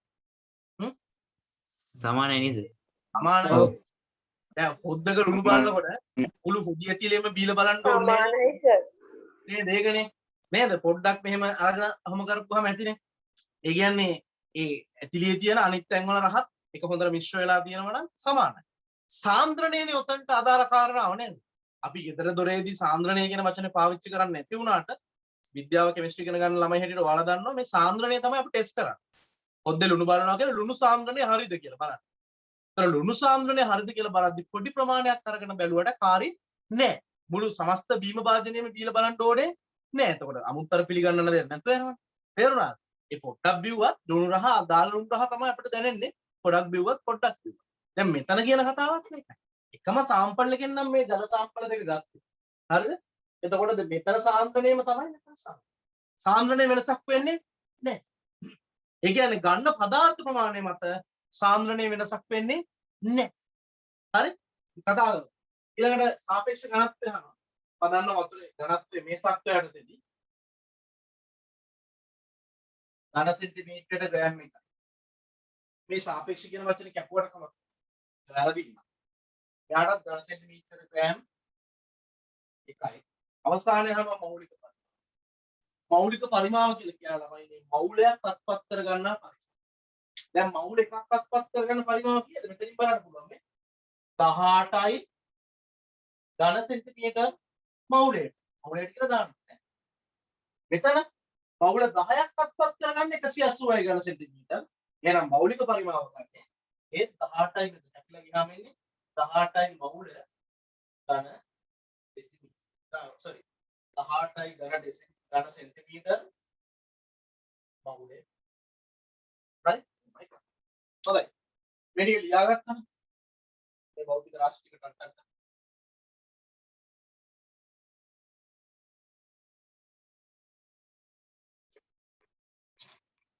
සර් අර විත්ති ගුණ කියන එකේ උදාහරණයක් මොකක්ද කිව්වේ? ඔව් අපි මේ ටික ලියලා එතන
අර උදේ MCQ කතා කරන වැඩසටහන ආයෙ පටන් ගන්නවා. මේ දින කිහිපයක් පොඩ්ඩක් බ්‍රේක් වුණා මේ මට ගමනක් ඇදලා තිබිලා. දැන් කොහෙවත් යන්නත් බැහැ. තමයි අපේ පන්ති පටන් ගන්න එක මාස 3කටවත් එහාට යනවා. ඒ කියන්නේ ලබන මාසේ මුල පටන් ගන්න හම්බෙන්නේ නැහැ.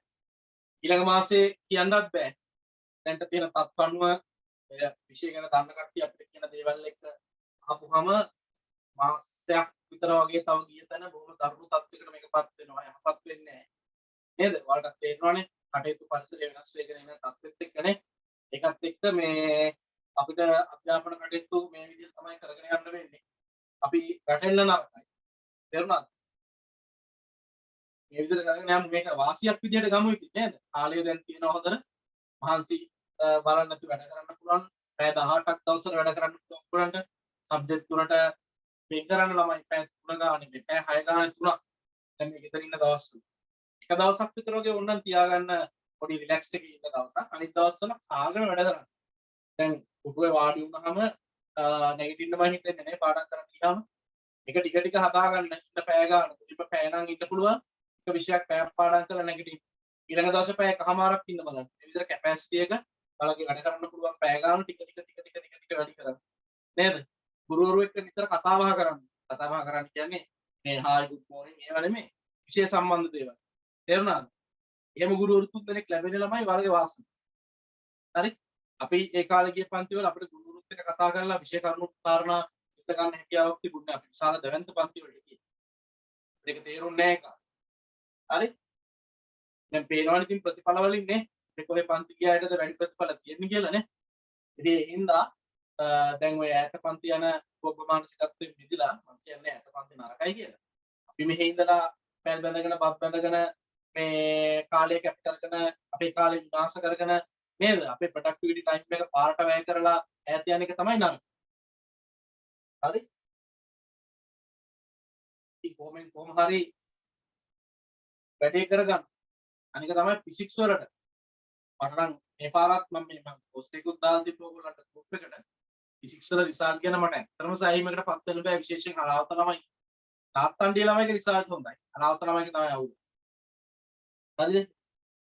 මම ඒකට හේතු කාරණාත් ඔයගොල්ලන්ට දාලා තිබුණා ඇයි එහෙම වෙන්නේ කියලා. ගුරුවරුන්ට බැලලා වැඩක් නැහැ. ගුරුවරු සමහර ලාල් වලට තමන්ගේ ආර්ථික තත්ත්වය ගැන හිතනවා. උතර පහළ ලේයර්ලගේ ඉන්න කට්ටියව ඒගොල්ලන්ව තියාගෙන පන්තියේ ගෙනියන්න නම් ඔයාලට දැන් මේවා අමුතුවෙන් තේරුම් කරන්න දෙයක් නැහැ. අනිවාර්යයෙන්ම බොහොම ලාමක විදිහට උගන්වන්න සිද්ධ වෙනවා. මං කියන්නේ මේ අමාරු විදිහට උගන්වනවා කියන එක නෙමෙයි. ෆිසික්ස් ඒ හැටියෙම දෙන්නේ නැහැ විදිහට. මොකද ඔක්කොම දුන්නාම තේරෙන්නේ නැති පිටසක් ඉන්නවනේ. ෆිසික්ස් වල රිසල්ට් අවුල් වීම ගැන මම මෙච්චර කතා කරන්න වෙන හේතුවක් නිසා නෙමෙයි. මේ පාර මෙඩිසින් යන්න බැරිුණු ළමයි 3 දෙනෙකුයි ඉංජිනේරින් යන්න බැරි වෙච්ච ළමයි 4 දෙනෙකුයි ඉන්නවා. ෆිසික්ස් රිසල්ට් අවුල් හින්දා. ෆිසික්ස් මම පිළිගන්නේ ෆිසික්ස් වල සබ්ජෙක්ට් එකේ එහෙම අමාරු බවක් තියෙනවා. ෆිසික්ස් ඉතාම හොඳයි මේ පාර. මේ පාර අමාරු වෙලා තියෙන කෙමිස්ට්‍රි ළමයි. බලන්න Facebook එකේ සංචරණය වෙන මේ රිසල්ට් ප්‍රතිශත ඒවා ගණන් බලන්න අඩුම පාස් percentage එක තියෙන්නේ මොනකටද? කෙමිස්ට්‍රි වල. අඩුම ඒ ප්‍රතිශතයේ තියෙන මේ පාර කෙමිස්ට්‍රි වල. හේතුව මං කියන්නේ. හේතුව කියන්නේ කෙමිස්ට්‍රි වලට වැඩ කරන්න ඕනේ වැඩිපුරම අවසාන කාලේ. ඒ කියන්නේ මෙතනින් එහාට. මුලින් වැඩ කරලා ඔයාලටත් තේරෙනවනේ කැතෝඩ කිරණත් එක්ක අපි සෙල්ලම් කරා සෑහෙන කාලේ. ඒවද විභාගෙට බෑනේ මේ. එතනදී අපි කරන්නේ ඕගලන්ගේ ස්කිල්ස් ආද. එහෙම තමයි මේ විෂය හැදෙන්නේ. ඒක එහෙම නැතුව ඉක්මනට පාසින් මේ පාඩම ඉවර කරමු කියලා ගියාට මෙලොරෙද්දක් තේරෙන්නේ නැහැ. ළමයාට අනිත් පාඩම් ඉගෙන ගන්න ඕන කරන මේ தත්ත්වය හැදෙන්නේ නැහැ. ඒක ඔයාලා යම් දවසක ගුරුවරු වෙච්ච දවසක ඔයාලට තේරෙයි. කෙමිස්ට්‍රි වලට එහෙම තමයි නේද උගන්වන්න ඕනේ. කෙමිස්ට්‍රි වල අවසාන ටික වැඩ කරගන්න ලැබුණ නෑ ළමයිට කොවිඩ්. ඒක නිසා මේ සබ්ජෙක්ට් එකේ විශේෂත්වය අවසාන ටික කාගෙන වැඩ කරන්න කෙමිස්ට්‍රි. මේ දැන් ඔයාලා ගත කරන්නේ ඒක. එතකොට තමයි මේක ගොඩ දාන්නේ. ඒක හම්බුනේ නැති නිසායි කෙමිස්ට්‍රි රිසල්ට් අඩු. කම්බයින්ඩ් රිසල්ට් ගොඩාක් උඩ. මේ පාර කම්බයින්ඩ් ඒ පාස් කරන් කියනවා ලියපු අයගෙන් 10%ක්. විශාල ප්‍රතිශතයක්. ඒකට හේතුව කම්බයින්ඩ් වල මුල හරිය තමයි කියන්නේ. ෆිසික්ස් වලත් තියෙන මුල හරිය. ඉතින් ෆිසික්ස් පාස් වෙනවා. ලංකාවේ. ඉතින් අපි පුත්තලම් දිස්ත්‍රික්කෙත් හොඳ රිසල්ට්. අල්ලපු දිස්ත්‍රික්ක. මේ හලාවත් අපේ ළමයිට නෑ. මගේ පන්ති ආපු ළමයි. දැන් හලාව. ඔතන තියෙන ඕගොල්ලෝ එතනත් මම කියන්නේ පන්ති මාරු කරන්න අරකයි මේකයි කියන්නේ. පන්ති යන්න කීපයකටම. එක්කෝ. හරි? ඒක තේරුම් ගන්න ඕන දේවල්. හරි. ෆිසික්ස් වල ලොකු අවධානයක් දෙන්න සමහර ළමයි ඉන්නවා ඒකින්දම අපරාධේ කැම්පස් ඔය එන එකට යනවා කියලා දැන් කතාගෙන ඉන්නවා. මම ළමයිගේ නම් විභාගාංක එක්ක ඕනනම් දෙන්න පිළිගන්නේ. එක අවුරුද්දක් දෙකක් නෙමෙයි මේක උනේ. දැන් 4 වෙනි අවුරුද්ද මේක මේ විදිහට උනේ. අපේ රෑන්ක් නැති. හරි. ඩිස්ට්‍රික්ට් මේ පාර A level A pass තියෙනවා කෙමිස්ට්‍රි වලට මම තාම දැන් දන්න හැටියට නම්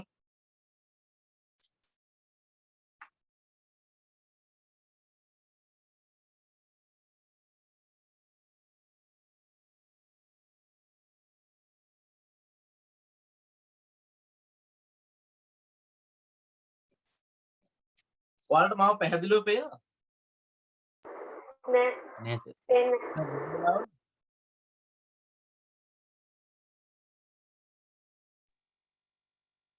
හොඳ වෙලා වගේ වෙන්නේ සර්. දැන් හරිනේ. හරි මේකට සල්ලි ගෙවලා නැහැලු. ඒගොල්ලෝ මේ ඊමේල් එකක් කරලා දෙනවා සල්ලි ගෙවන්න කියලා. ගෙවුවොත් හොඳයි නේද මහත්තයෝ කියලා මැසේජ් එකක් කියලා.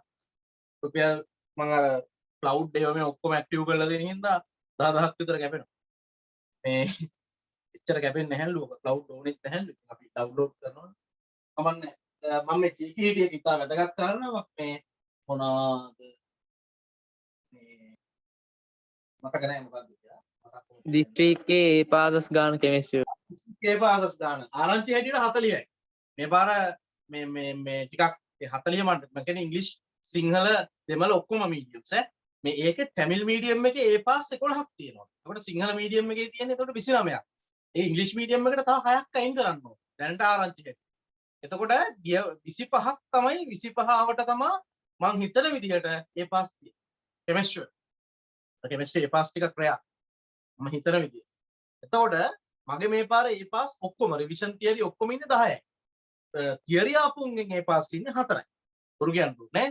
වැඩිපුරම තියෙන්නේ B. හරිද? ඒ පාස් තියෙන 4යි. උර B. ඔය පන්ති වල දානවා සමහර ලාවට මම දැක්ක හෑන්ඩ් බිල් වලත් දාගෙන අඹු පච ඉතින් මම දන්නවනේ. මේ ඕක මේ ටියුෂන් ශාස්ත්‍රයේ ඉන්න අනිත් කට්ටිය hina වෙනවා. සමහර ළමයිනුත් දන්නවා මේ ප්‍රතිඵල යාගේ වෙන මේ දාලා තියෙන්නේ. එහෙම තියෙනවා. කොහොම හරි මේ ඇත්ත කතාව F පාස් 11ක් තිබ්බා. මම ඔයාලට සවිස්තර විස්තර දැම්මා. කොහොමද මම ඔහොම කියන්නේ? මම හැම ළමයෙක්ගේම ඩෙන්ටිටි කාඩ් නම්බර්ස් අරගෙන තියෙන්නේ. රිසල්ට් ආපු ගමන් මම ඔක්කොම බලාගෙන ගියා. මම ඔයාලත් එක්කත් කො මේ පාර කෙමිස්ට්‍රි ෆේල් වෙන ප්‍රමාණය 10 පයින්නවා. ප්‍රෙඩික්ට් කරා. 2021 ඔහොම වෙන්නේ නැහැ. 2021 අපි මේ මාස ටික හැන්ඩල් කරගත්තොත් හරියට 2021 ඒ පාස් 20කට ගේන්න පුළුවන් අපේ. ඒ පාස් 20කට. ඒ පාස් 20කට යන්න පුළුවන් හැකියාවක් තියෙන ළමයි 20 දෙනෙක් මං ගන්නවා. හරි? 22 බැජ් එක පොඩි බැජ් එකක් තියෙන්නේ. 22 21 ඇවිල්ලා 100 ගාණක් තියෙනවා බැජ් එකේ. 22 බැජ් එක පොඩියක්. හරිද? 60ක් විතර වගේ ඉන්නේ. 60ටත් අඩුද මන්දා. එතකොට මේ බැජ් එක ඇතුලේ ඉන්නවා ගොඩක් දුර්වල ළමයි. සාමාන්‍ය 20ක් විතර දුර්වල ළමයි. ඔරු කියන්න ඕනේ නැහැ නේ. එහෙම ඉන්නවා. හොඳ මට්ටමේ ඉන්න ළමයි 6-7ක් ඉන්නවා. අපිට පුළුවන් වෙන්න ඕනේ දැන් මේ දුර්වල ළමයි 100කට ගියන්න සහ මැද මට්ටමේ ඉන්න ළමයි AB වලට තල්ලු කරනවා. හොඳ රෑන්ක් වලට යයි කියලා හිතන්න පුළුවන් තමයි 2-3 දෙනෙක් ඉන්නව නැත්තේ. හරිද? ඒගොල්ලෝ ඒ දැම්මම වැඩ කරනවා මහන්ස. හැමෝටම රෑන්ක් එකකට. ඩිස්ට්‍රික්ට් ෆස්ට් නොවුණත් ඩිස්ට්‍රික්ට් මුල් 20ට එන්න පුළුවන්. මහන්සිනුත් පුළුවන් වෙන්න. කාගට මහන්සි වෙන්න ඕන. කියන්නේ හරි විදියට මහන්සි. තියරි ටික පාඩම් කරලා පාස් පේපර්ස් ටික කරලා පාස් පේපර්ස් ටික එහෙම අවසන් කරන්න පුළුවන් කියන ළමයිට පාඩම ගොඩ. හරිද? පාස් පේපර්ස් කළා කියන්නේ අංශක 360ක විභාගයට ප්‍රශ්න ඇහෙන ප්‍රමාණය කවර වෙනවා. දැන් ඔයා විභාගෙට සෑහෙන රෙඩි. දැන් මොඩල් පේපර්ස් ඒ වගේම අනුමාන පේපර්ස් කරලා තමන්ගේ ගුරුවරයාගේ දෙන මඟ පෙන්වීම යත්තේ එක්සෑම් එක ලියන එකයි කරන්නේ. ගුරුවරයාගෙන් මාර පර්සන්ටේජ් එකක් විභාගෙට එනවා. ඔය පේනවනේ. සමහර තැන්වල රෑ එළිය වෙනකන් උගන්වනවා. විශාල තියෙන බොහොම සොච්චමයි. සමහර තැන්වල ටියුට් දෙනවලු කිලෝ ගණන්. පේපර්ස් තුත් ලියලා පොඩ. සමහර ක්ලාස් වල මම කියන්නේ මේ ඈත ක්ලාස්. හරි ළමයි කියනවා පේපර්ස් ලිව්වලු 60ක් 70ක්. වැඩේ තියෙන එකම වගේ ප්‍රශ්න ටිකක් ඔය ළමයි ටිකක් ලවා හදවලා. එහෙම නෙමෙයි. එක්සෑම් එකට ආගත්තා. ඒක වෙනම කලාවක්. හරි? ඒකට එතනදී තමයි ගුරුවරයාගේ අත්දැකීම ඕන වෙන්නේ. මං කියන්නේ ගුරුවරයාට ඔක්කොම කරන්න පුළුවන්. වැඩ කරලා නේද? අර වේගෙන් දුවන ළමයට හරිද? හොඳ තොරණයක් දෙන්න පුළුවන් ගුරුවරයාට. හැබැයි වැඩ නොකරපු කෙනෙකුට අපි අවසානයේ හොඳට පේපර්ස් ඇනලයිස් කරලා අනුමාන ටික එහෙම දෙනවා. අනුමාන ටික. එහෙම අනුමාන දුන්නට වැඩක් නැහැ වැඩ නොකරපු විදිහට. මම නිතරම කියන්නේ ව්‍යාකරණ කන්න බැරි මිනිහෙක්ට එළවලු මල්ලක් ගිහින් දෙනවා වගේ වැඩක් තමයි මේ අනුමාන දෙන එක අවසාන. ඒක දන්නේ මේ අනුමාන මාතෘකා සිලබස් එකේ කොහෙද තියෙන්නේ. හරි? ඒක ඔහොම කතාවක් තියෙනවා දැන් මහන්සිලි. ටියුට් ටික පිළිවෙලට සම්පූර්ණ කරගන්න. ටියුට් වල අඩුපාඩු තියෙන ළමයි මට කතා කරලා පසුගිය වීඩියෝස් ඉල්ලගෙන මාත් එක්ක කතා බහ කරලා ඔය කරගෙන යමු. වාතාරින්න එපා අතපසු කරගන්න. හරිද? පාස් පේපර්ස් කරගෙන යනකොට ඔයාලට මේකේ කරන්න ඕන විදිය ගැන අවබෝධයක් එනවා. පාස් පේපර්ස් තමයි ඉල්ලම. කොහේ ඉඳලාද කරන්න ඕනේ? 2000 ඉඳලා කරන්න. හරි? 2000 ඉඳලා අපි වර්ග කරලා දීලා තියෙනවා ඔයගොල්ලන්ට පාස් පේපර්ස් නේද? ඉතින් පාඩමට දුන්නා, තුන්වෙනි එකට දුන්නා, හතරවෙනි පාඩමට දුන්නා වායු එන්තැල්පි වලට දුන්නා, තුන්වෙනි එකට තාම දුන්නේ නැහැ. ඒක මේ ඊළඟට ටියුට් එකක් එනවා මේ ඉදිරි සතියේ. ඒකත් එක්ක එවනවා මම අර ඇල්කිල් හේලඩ කියලා ටියුට් එකක් එවනවා ඕගනික් වල. ඒකත් එක්ක තව මේ ප්‍රශ්න ටියුට් වගේකුත් මම එවනවා ඔයගොල්ලන්ට. එක්ක ඇවිල්ලා ගන්න ඕනේ නැත්නම් තැපැල් වැඩ කරොත් මම තැපැල් හරහා එවන්න. හරි? මේ මාසෙට අදාළව තව ටියුට් වටයක් යනවා. ලබන මාසෙට අදාළව මේ මාසේ අවසන් වෙනවත් එක්කම ටියුට් ගන්න. එතකොට තව ටියුට් සෙට් එකක් අපි ඕගනික් ඉතුරු ටික ඔක්කොම සෙට් කරලා තියෙනවා. SPD සෙට් කරලා තියෙනවා. ඔක්කොම ටියුට් ටික දීලා ඉවරයක් කරන්නයි මම මේ යන්නේ. ඊට පස්සේ මට මේක කරගෙන යන්න. හරි. එහෙනම් අපි ආයෙත් බලමු. මේ ටික ඔයාලා ගත්තා. මෙතනින් ඔයාට පේනවද සමහර ಗುಣ ගන්න පදාර්ථ ප්‍රමාණය මත රඳාපවතින්නේ නැහැ. සමහර ಗುಣ ගන්න පදාර්ථ ප්‍රමාණය මත රඳාපවතින්නේ නැහැ. මේ බලන්න මේ. කෙනෙක් තමයි මේ සාන්ද්‍රණ. ගන්න පදාර්ථ ප්‍රමාණය මත රඳාපවතින්නේ. මේ උෂ්ණත්වය ගන්න පදාර්ථ ප්‍රමාණය මත රඳාපවතින්නේ නැහැ. මේ ඝනත්වය වතුර ඝනත්වය වතුර පණිටුවක් ගත්තාම ඝනත්වයයි වතුර බවුසරයකින් ගෙනාපුවම ඝනත්වයයි කියලා වෙනස් වෙන්නේ නැහැ. ඝනත්වයක් තියෙන්නේ මෞලික ස්කන්ධය. ඊට පස්සේ මෞලික පරිමාණ නේද? මෙන්න මේවා ගන්න පදාර්ථ ප්‍රමාණය අනුව වෙනස් වෙනවා. නමුත් මෙන්න මේවා වෙනස් වෙනවා. ස්කන්ධය වෙනස් වෙනවා. පරිමාව වෙනස් වෙනවා. පොඩ්ඩක් ගත්තොත් පරිමාව පොඩ්ඩයි, පදාර්ථයේ ගොඩක් ගත්තොත් පරිමාව ගොඩයි. ද්‍රව්‍ය ප්‍රමාණය එහෙමත් මවුල ගන්න. ඒකත් එහෙමයි. පොඩි ද්‍රව්‍ය ප්‍රමාණයක් ගත්තොත් ඒ ද්‍රව්‍ය ප්‍රමාණය අඩුයි. ලොකු පදාර්ථ ප්‍රමාණයක් ගත්තොත් ද්‍රව්‍ය ප්‍රමාණය දැක්කනේ. ඔන්න ගුණ දෙවර්ගයක් තියෙනවා. පදාර්ථයට අපිට කියන්න පුළුවන් පදාර්ථයේ ගුණ දෙවර්ගයක් තියෙනවා. එකක් තමයි විත්ති ගුණ. විත්ති ගුණ කියලා කියන්නේ ගන්න පදාර්ථ ප්‍රමාණය මත රඳාපවතින ගුණ. ස්කන්ධය, පරිමාව, ද්‍රව්‍ය ප්‍රමාණය. ස්කන්ධය, පරිමාව, ද්‍රව්‍ය ප්‍රමාණය ගන්න පදාර්ථ ප්‍රමාණය අනුව ඒ ගුණ වෙනස් වෙනවා. මේ පදාර්ථ ප්‍රමාණය වෙනස් සාම්පල් දෙකට මේ ගුණ තුන වෙනස් වුණානේ. මුලින් තියෙන්නේ අපි ගමු විත්ති ගුණ.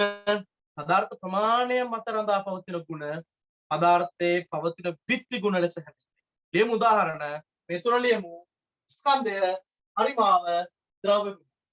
ස්කන්ධය, පරිමාව, ද්‍රව්‍ය ප්‍රමාණය. ස්කන්ධය, පරිමාව, ද්‍රව්‍ය ප්‍රමාණය. ස්කන්ධය, පරිමාව, ද්‍රව්‍ය. ස්කන්ධය, පරිමාව, ද්‍රව්‍ය. ස්කන්ධය, පරිමාව, ද්‍රව්‍ය.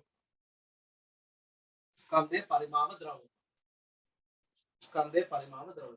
හරි. ඊළඟට ඝටනා ගුණ කියලා කියන්නේ ද්‍රව්‍ය ප්‍රමාණය මත නෙමෙයි එතන කපලා හදා ගන්න පදාර්ථ ප්‍රමාණය. ද්‍රව්‍ය ප්‍රමාණය නෙමෙයි කපලා හදා ගන්න පදාර්ථ ප්‍රමාණය මත. ද්‍රව්‍ය ප්‍රමාණය නෙමෙයි කපලා හදා ගන්න පදාර්ථ ප්‍රමාණය. පදාර්ථ ප්‍රමාණය මත රඳා නොපවතින ගුණ ඝටනා ගුණ ලෙස හැඳින්වීමේ අපි එක පේලියකට 3 එන්න ලියමු. එක පේලියකට 3 එන්න කමක් දා ලියමු. ලියමු සාන්ද්‍රණය, උෂ්ණත්වය, ඝනත්වය. සාන්ද්‍රණය, උෂ්ණත්වය, ඝනත්වය. සාන්ද්‍රණය, උෂ්ණත්වය, ඝනත්වය. සාන්ද්‍රණය, උෂ්ණත්වය, ඝනත්වය. සාන්ද්‍රණය, උෂ්ණත්වය, ඝනත්වය. සාන්ද්‍රණය, උෂ්ණත්වය, ඝනත්වය. ඊළඟට යටපේලිය ලියමු මෞලික ස්කන්ධයකම මෞලික පරිමාවකම මෞලික ආරෝප. මෞලික ස්කන්ධයකම මෞලික පරිමාවකම මෞලික ආරෝප.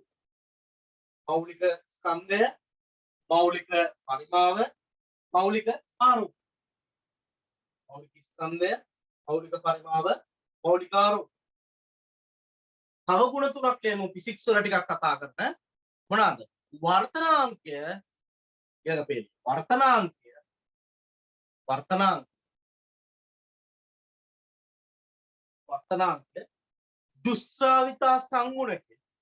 දුෂ්ටාවිතා සංගුණකය. කුබව කියන එකනේ දුෂ්ටාවිතා සංගුණකය.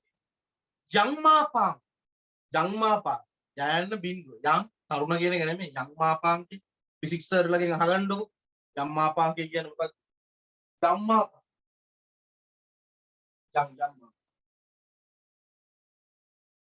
නේද? අහන්න ප්‍රශ්නයක් තියෙනවා. ඔය පළවෙනි එක ආයෙ චුට්ටක් කියන්න. පළවෙනි එකේ මේ තුනනේ. පළවෙනි එක කියලා කිව්වේ මේකද?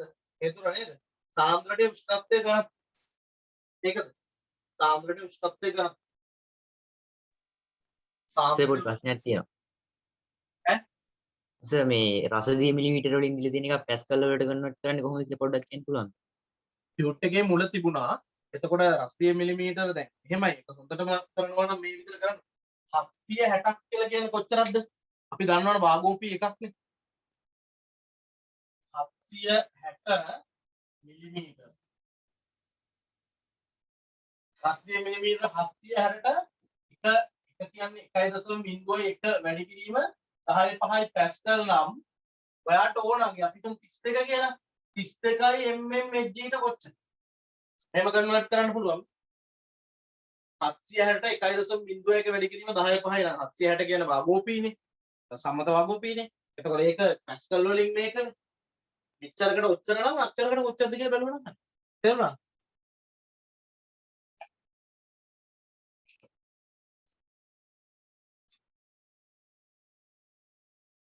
හරි. එහෙනම් මගුවත් සම්පූර්ණයි. ඊළඟට කතා කරන්න යන්නේ. තවත් පදාර්ථයේ පවතින ගුණ දෙකක්. අන්වීක්ෂීය ගුණ, මහේක්ෂීය ගුණ. අන්වීක්ෂීය ගුණ සහ මහේක්ෂීය ගුණ. අන්වීක්ෂීය ගුණ සහ මහේක්ෂීය ගුණ. හරි. අපි යමු අන්වීක්ෂීය ගුණ, මහේක්ෂීය ගුණ කතා කරන්න. අපි ඉස්සෙල්ලා බලමු මොකද්ද මේ මහේක්ෂීය ගුණ කියන්නේ? යම් පද්ධතියක් සමස්ත වශයෙන් සලකා බලා තීරණය කළ යුතු ගුණ මහේක්ෂීය ගුණ ලෙස හැඳින්වෙනවා. අපි උදාහරණයක් ලියලෙමු. කියන්න පීඩනය ඊළඟට සාන්ද්‍රණය පීඩනය සාන්ද්‍රණය උෂ්ණ පීඩනය සාන්ද්‍රණය උෂ්ණ පීඩනය සාන්ද්‍රණය උෂ්ණ. දැන් බලන්න මගේ මෝටර් සයිකලේ ටයර් එක ඇතුලේ තියෙන පීඩනය මනින්න ඕන නම් මම කරන්නේ මුළු ටයර් එක ඇතුලේ තියෙන වාත පද්ධතිය සමස්තයක්සේ සලකා මේ පීඩනය බලන්න. මම කරන්නේ අර බයික් එකේ රෝදෙට හුලං ගහන වෑල් එකට පීඩන මානයක් තියලා ඔයාලා දන්නවා පොම්ප වලත් පීඩන මාන තියෙනවා. මීටරේ පේනවා. දැකලා තියෙන හුලං ගහන පීඩන මානයක් කියලා මුළු වායු අණු ඔක්කොම එකතු වෙලා මේ ටයර් එක ඇතුලේ තියෙන මුළු වායු අණු ඔක්කොම එකතු වෙලා හරිද අර පීඩන මානයට තෙරපන තෙරපිල්ලෙන් තමයි අපි තීරණය කරන්නේ මේ ටයර් එක ඇතුලේ තියෙන පීඩනය මෙච්චරයි. එහෙම නැතුව මේ බයිසිකල් ටයර් එක ඇතුලේ තියෙන එක වායු අණුවක් විතරක් වෙන් කරලා එළියට අරගෙන මේ තනි වායු අණුව දිහා බල බල ඉඳගෙන මට මේ ටයර් එක ඇතුලේ පීඩනය තීරණය කරන්න බෑ. ඒ කියන්නේ තනි වායු අණුවක් විතරක් අරගෙන පීඩනය කියන රාශිය තීරණය කරන්න බෑ. පීඩනය මුළු වායු පද්ධතිය එකට අරගෙන බලන්න. උෂ්ණත්වයත් එහෙමයි. දැන් මගේ ඇඟේ උෂ්ණත්වය මනිනවනම් දැන් මම සුපර් මාකට් එකකට යනකොට ඒකේ ඉන්න සිකියුරිටි මහත්තයා අර තුවක්කු වගේ එක ඔළුවට දික් කරලා උෂ්ණත්වයමයි. දැන් මේ මහත්තයා මගේ ඇඟෙන් සෛලයක් ගලවලා අරගෙන ඒ සෛලය මොකක් හරි එකකට දාලා උෂ්ණත්වයම ඉන්නේ. ඇයි? උෂ්ණත්වය කියන එක මනින්න ඕනේ පද්ධතිය සමස්තයක්සේ යන. තේරුණාද? දැන් මගේ ඇඟේ කෑල්ලක් යවලා මේකේ උෂ්ණත්වයම ඉන්නේ කියලා එහෙම යවන්න බෑ. එහෙම යවලා අපිට ඇඟේ උෂ්ණත්වයම ඉන්න බෑ. ශරීරයේ සමස්තයක් විදිහට ගන්නවා. කොහොමද පුතේ උෂ්ණත්වය කියන එක ඇති වෙන්නේ? අපේ ඇඟේ තියෙන අංශු නිරන්තරයෙන්ම වයිබ්‍රේට් වෙනවා. මම ඔයගොල්ලන්ට නිතරම කියලා දීලා තියෙනවා. මේ අංශු නිරන්තරයෙන්ම වයිබ්‍රේට් වෙනවා. එතකොට ඒවා එකට වදිනවා. මේ චාලක ශක්තිය තමයි අපි උෂ්ණත්වය කියලා සංවේදනය කරන්නේ. මගේ ඇඟේ තියෙන අංශු වල ওই චාලක ශක්තිය වැඩි වෙනකොට හරි මගේ ඇඟේ රස්නේ වැඩි වෙනවා. අපි මේක පන්ති ඇතුළේදී කරලා බලලා නේද? එතකොට උෂ්ණත්වය කියන එකේ පදාර්ථයේ හැදිලා තියෙන තනි අංශුව වෙන් කරලා අරගෙන හදාරන්න බෑ. අංශු සමස්තයම කම්පණය වෙන්න දීලා එහෙමයි මයින්න. ඊළඟට සාන්ද්‍රණය. අපි අර කතා කරපු බීම එකේ සාන්ද්‍රණය මයින්නකොට මේක ඇතුලේ තියෙන එක ජලාණුවක් විතරක් මට එළියට ඇදලා බීම එකේ සාන්ද්‍රණය හොයන්න බෑ.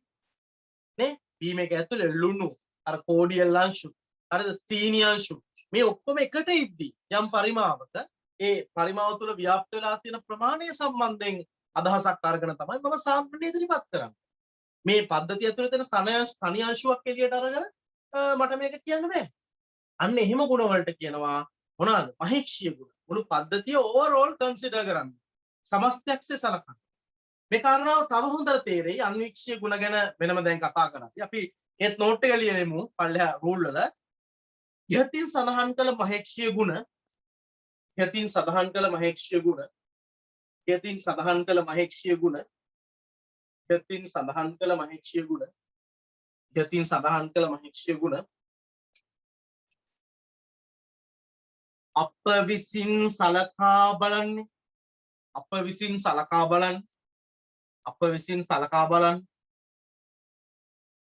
යතින් දැක් වූ නැත්නම් යතින් සඳහන් කළ මහේක්ෂීය ගුණ අප විසින් සලකා බලන්න අප විසින් සලකා බලන්න අප විසින් සලකා බලන්න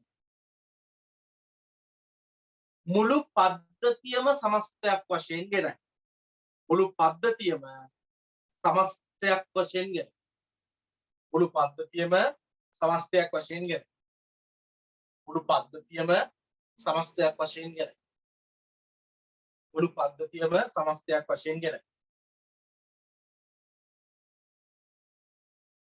මුළු පද්ධතියම සමස්තයක් වශයෙන් ගෙනයි එසේ නොමැතිව එසේ නොමැතිව එසේ නොමැතිව එසේ නොමැතිව එසේ නොමැතිව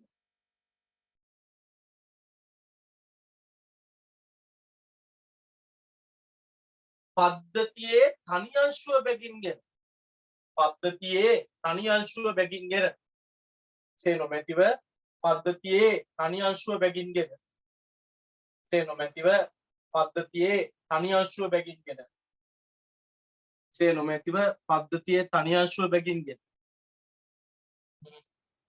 එසේ නොමැතිව පද්ධතියේ තනි අංශුව බැගින්ගෙන ඉහතින් දැක් වූ ගුණ අධ්‍යයනය නොකර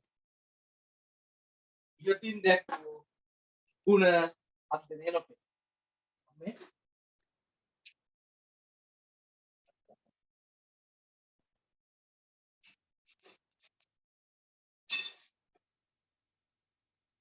ඉහතින් දැක් වූ ගුණ අධ්‍යයනය නොකර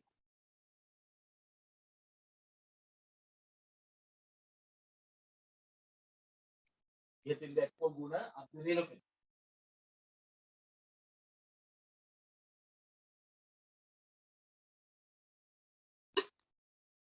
හරි දැන් අපි ඊළඟට කතා කරන්න යන්නේ අන්වීක්ෂීය ගුණ. ඊට කලින් මේ චාර්ජර් එක ගහගෙන ඉන්න ඕනේ.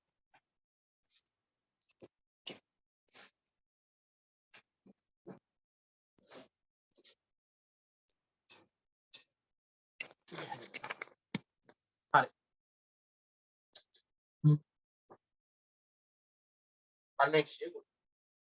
අපි බලමු පද්ධතියක් සෑදී තිබෙන අංශු පිළිබඳව සලකා නිර්ණය කරනු ලබන ගුණ අන්වීක්ෂීය ගුණ ලෙස හැඳින්වෙනවා. දැන් මම ඔබට කියනවා ජලය ද්‍රවීය ද්‍රාවක. ජලය කියන්නේ ද්‍රවීය ද්‍රාවක කියලා මම කිව්වා. කොහොමද ඔයාලා ඒක පෙන්නන්නේ? ජලය ද්‍රවීය ද්‍රාවකයක් කියලා කිව්වොත් ඔයාලා ඒක පෙන්වන්න ජලාණුවක්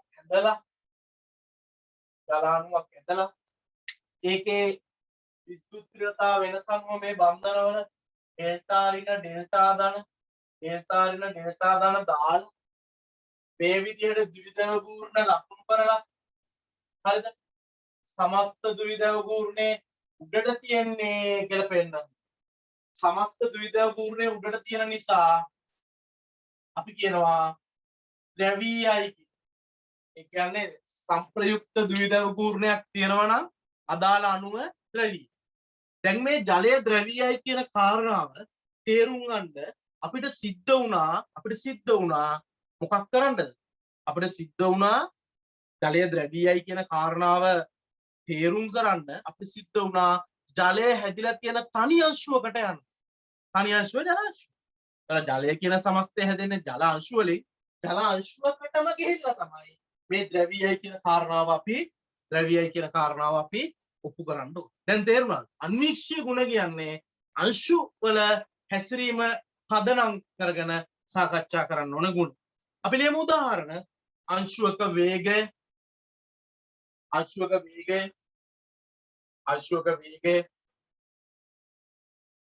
අංශුවක පරිමාව,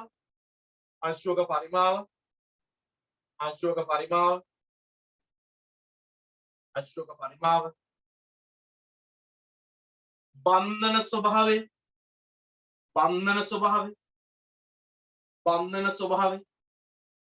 ආයි කියන් චුට්ටක් ආයි කියන්නම්.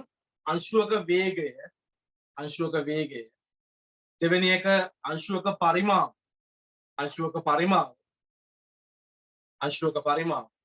තුන්වෙනි එක බන්ධන ස්වභාවය. කියන්නේ ද්‍රව්‍ය නිර්ද්‍රව්‍ය බන්ධන ස්වභාවය,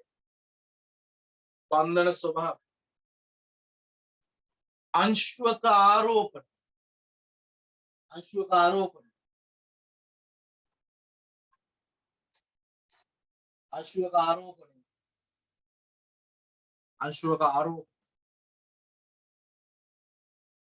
මේවා අපිට ගන්න. ඒතර මේවා තමයි අන්වීක්ෂීය ගුණ. හරි? මෙන්න ඊටා වැදගත් දෙයක්. රතු පෑනෙන් ඉරක් අඳින්න ඕනේ. පස්වෙනි පිටුවේ උඩ තියෙන්නේ.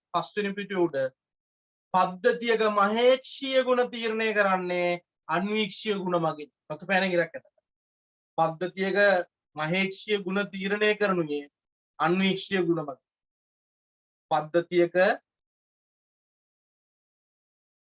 අන්වීක්ෂීය ගුණ නෙමෙයි මහේක්ෂීය ගුණ තීරණය කරනුයේ අන්වීක්ෂීය ගුණ මගින්. ඒ කියන්නේ අපි අන්වීක්ෂීය ගුණ කියලා කතා කරන්නේ සෙට් එකක්. ඕවාගෙන් තමයි තව තියෙනවා. ඒ වගේන් තමයි ඔය මහේක්ෂීය ගුණ තීරණය. අපි උදාහරණයක් ලියනවා ඒකට.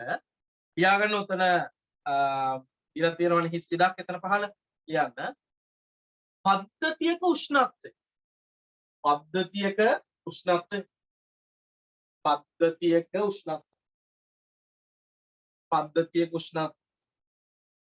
පද්ධතියක උෂ්ණත්වය. පද්ධතියක උෂ්ණත්වය. වරහන් ඇතුලේ මහේක්ෂීය ගුණයකි. පද්ධතියක උෂ්ණත්වය මහේක්ෂීය ගුණයකි.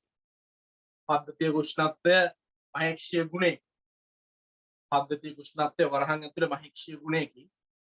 වරහන වහලා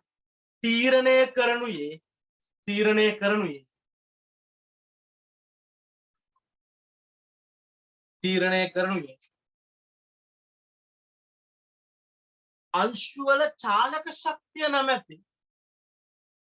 අංශුවල චාලක ශක්තිය නැමැති අංශුවල චාලක ශක්තිය නැමැති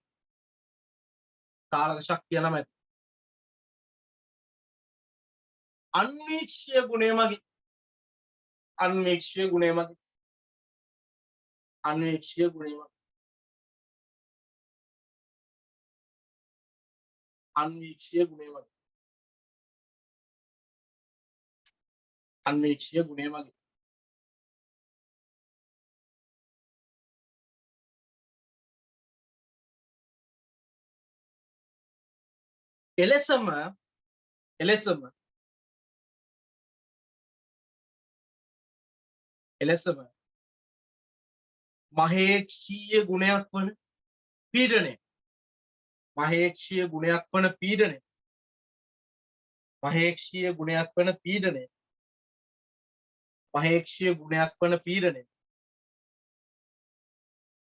එලෙසම මහේක්ෂීය ගුණයක් වන පීඩනය අන්වීක්ෂීය ගුණයන් වන අන්වීක්ෂීය ගුණයන් වන අන්වීක්ෂීය ගුණයන් වන අන්වීක්ෂීය ගුණයන් වන අන්වීක්ෂීය ගුණයන් වන අංශුවල ප්‍රවේගය හා අංශුවල ප්‍රවේගය සහ අංශුවල ප්‍රවේගය සහ අංශුවල ප්‍රවේගය සහ අංශුවල විශාලත්වය මත රඳා අංශුවල විශාලත්වය මත රඳා අංශුවල විශාලත්වය මත රඳා අංශුවල විශාලත්වය මත රඳා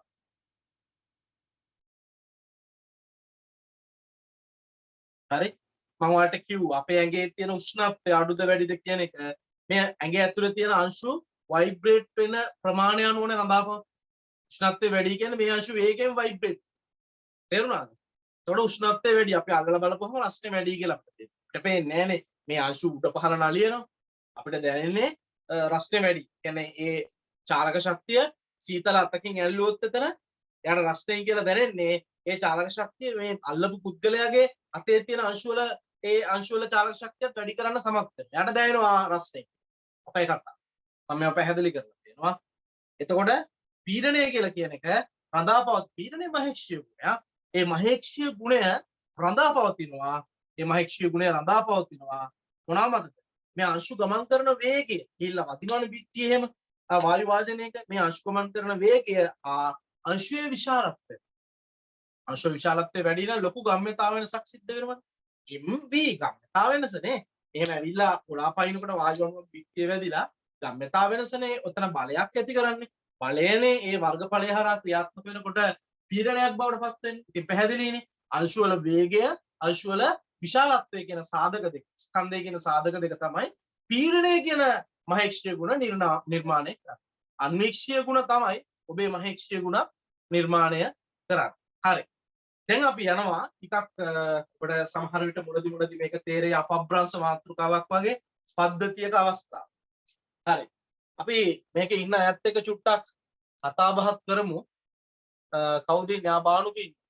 බානුක මට කියන්නකෝ. ඔයා දැන් මොන වගේ අවස්ථාවකද ඉන්නේ? බානුක මේ වෙලාවේ මං අහන කොහමද ඔයාට? මොන වගේ අවස්ථාවකද ඔයා ඉන්නේ වගේ කියලා අහන්න. බලන්න බානුක ඉවිති අඩගිනේ බඩගිරිය ඔය චුට්ට බඩගිරි තිබහයි අවස්ථාව කියලා නිදිමතද නෑ නෑ නිදිමත නෑ දුකෙන් දින්නේ සතුටින් දින්නේ සතුටින් ඉන්නවා ඊට පස්සේ මහන්සිද මහන්සි නැද්ද මහන්සි දැන් මොනවද වැඩක් කරගෙන ඉඳලාදී හරි එතකොට දැන් හරි බොහොම ස්තුතියි දැන් මෙහෙම හරි බොහොම ස්තුතියි අපිත් එක්ක සම්බන්ධ වුණාට බානුක දේවල් හන්දි ඉඳලා හරි දැන් අපි මෙහෙමයි කරන්නේ මේ තියෙන්නේ මගේ පද්ධතිය ඔයා හිතන්න මේක ඇතුළට දාලා තියෙනවා මොනවා හරි වතුර කියලා හිතමුකෝ දැන් මේ තියෙන වයිට් ස්ක්‍රිප්ට් ලාම්පුවක කෑල්ලක් ඒක තමයි මගේ විද්‍යාගාරයේ වගේ මැදිරිය මේක ඇතුලේ තමයි ඔක්කොම දේවල් සිද්ධ වෙන්නේ. දැන් ඉස්සරහට ප්‍රැක්ටිකල් එහෙම ඔයගොල්ලන්ට ඉදිරිපත් කරනවා. මෙතන කරලා. හරි? හරි? දැන් මේ තියෙන්නේ අපේ මොකද්ද මේ? මේ තියෙන්නේ අපේ පද්ධතිය. මේක ඇතුලේ මම දාලා තියෙනවා කියලා හිතන්න වතුර. මේක ඇතුලේ මම දාලා තියෙනවා වතුර.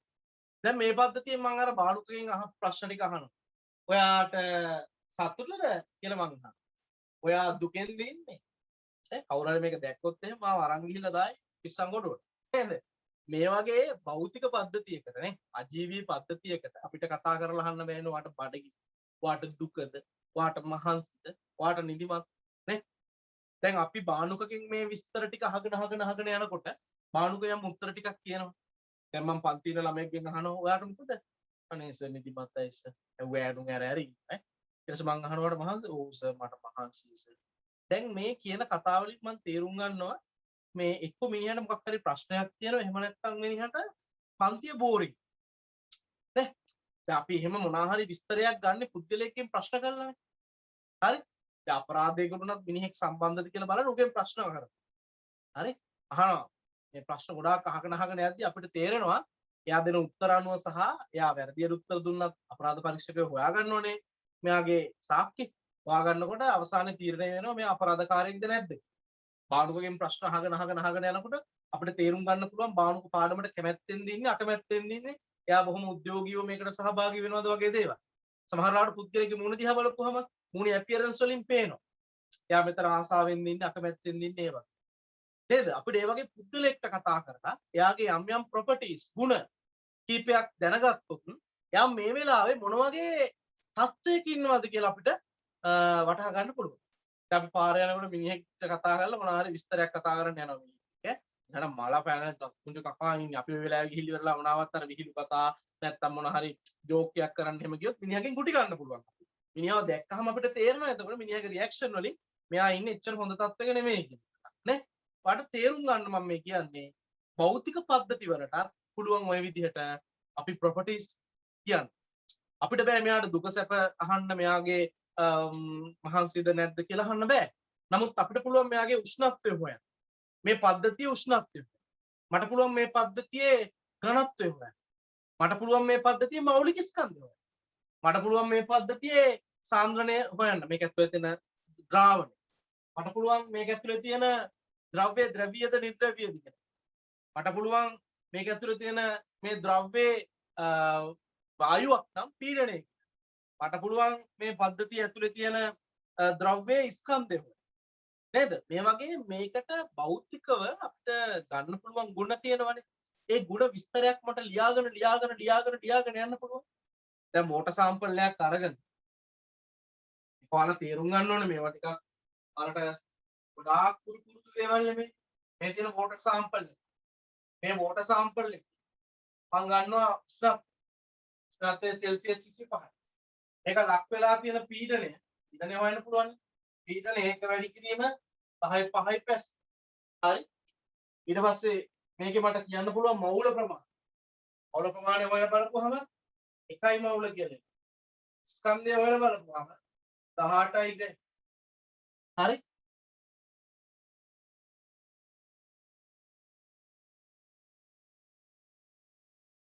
හරි. පරිමාණ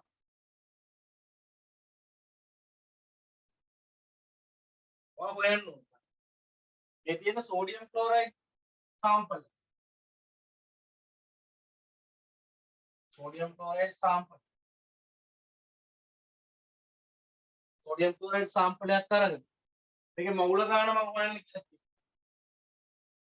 මවුල ගන්නවා හොයන්න. මෙහෙම තියෙනවා ඒක. පීඩනයේ උෂ්ණත්වය මම දෙනවා මේක ලක් වෙලා ඉන්න පීඩනය. ඒක වැඩි කිරීම 10යි 5යි පැස්. ඒක උෂ්ණත්වය හරි බලන්න ඕනේ. උෂ්ණත්වය සෙල්සියස් 25යි. ඒක උෂ්ණත්වය. මේක ස්කන්ධය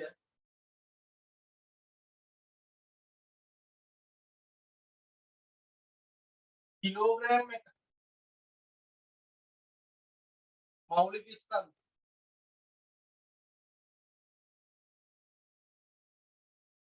58.5 ග්‍රෑම් මෞලය. සමහර රාශි වොන් දාලා 58.5 රාශි. කිලෝග්‍රෑම් එක. පීඩනය. උෂ්ණත්වය. මම ඔය සෝඩියම් ක්ලෝරයිඩ් සාම්පලයට අදාළව අර දක්වන්න පුළුවන් ගුණ ටිකක් දැක්කා. මේ තියෙන්නේ අර පල්ලෙහාත් තියෙන ජල සාම්පලේ.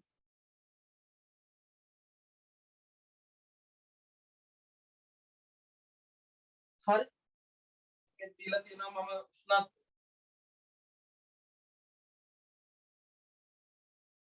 පීඩනය මේ තියෙන ද්‍රව්‍ය ප්‍රමාණය. මේ තියෙන ස්කන්ධ. පරිමාව ඔයා හොයන්න ඕන. හරි. මට මෙන්න මේ පරිමාව මෙන්න මෙතන තියෙන මවුල ගණනයි හොයලා දෙන්න. මෙතන පරිමාවයි මවුල ගණනයි. හොයලා දෙන්න ටක්.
පොඩි දෙයක් නේ තියෙන්නේ නේද?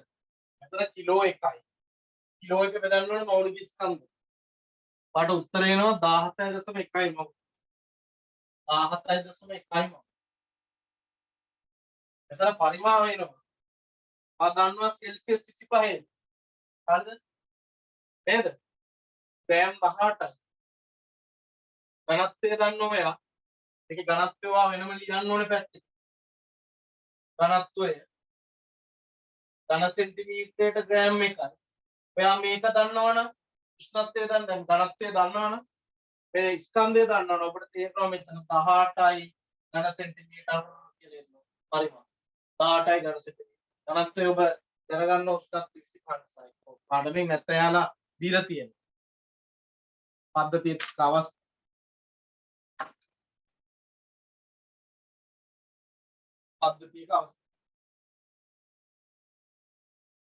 දැන් මේ කතා කරලා තියෙන්නේ මොන ගුණ? මේ කතා කරලා තියෙන ගුණ අන්වීක්ෂීය ගුණද මහේක්ෂීය ගුණද? බලන්න මට මේකට උත්තරයක් කියන්න බලන්න. මට මේ කොහොනේ අපේ සුදේස්කි මල්ලිගේ. හරි? සුදේස්කි මල්ලි කියන්න බලන්න. මේ මම මේ බෝඩ් එකේ ලියලා තියෙන ගුණ අන්වීක්ෂීය ගුණද මහේක්ෂීය ගුණද? අන්වීක්ෂීය ගුණද මහේක්ෂීය?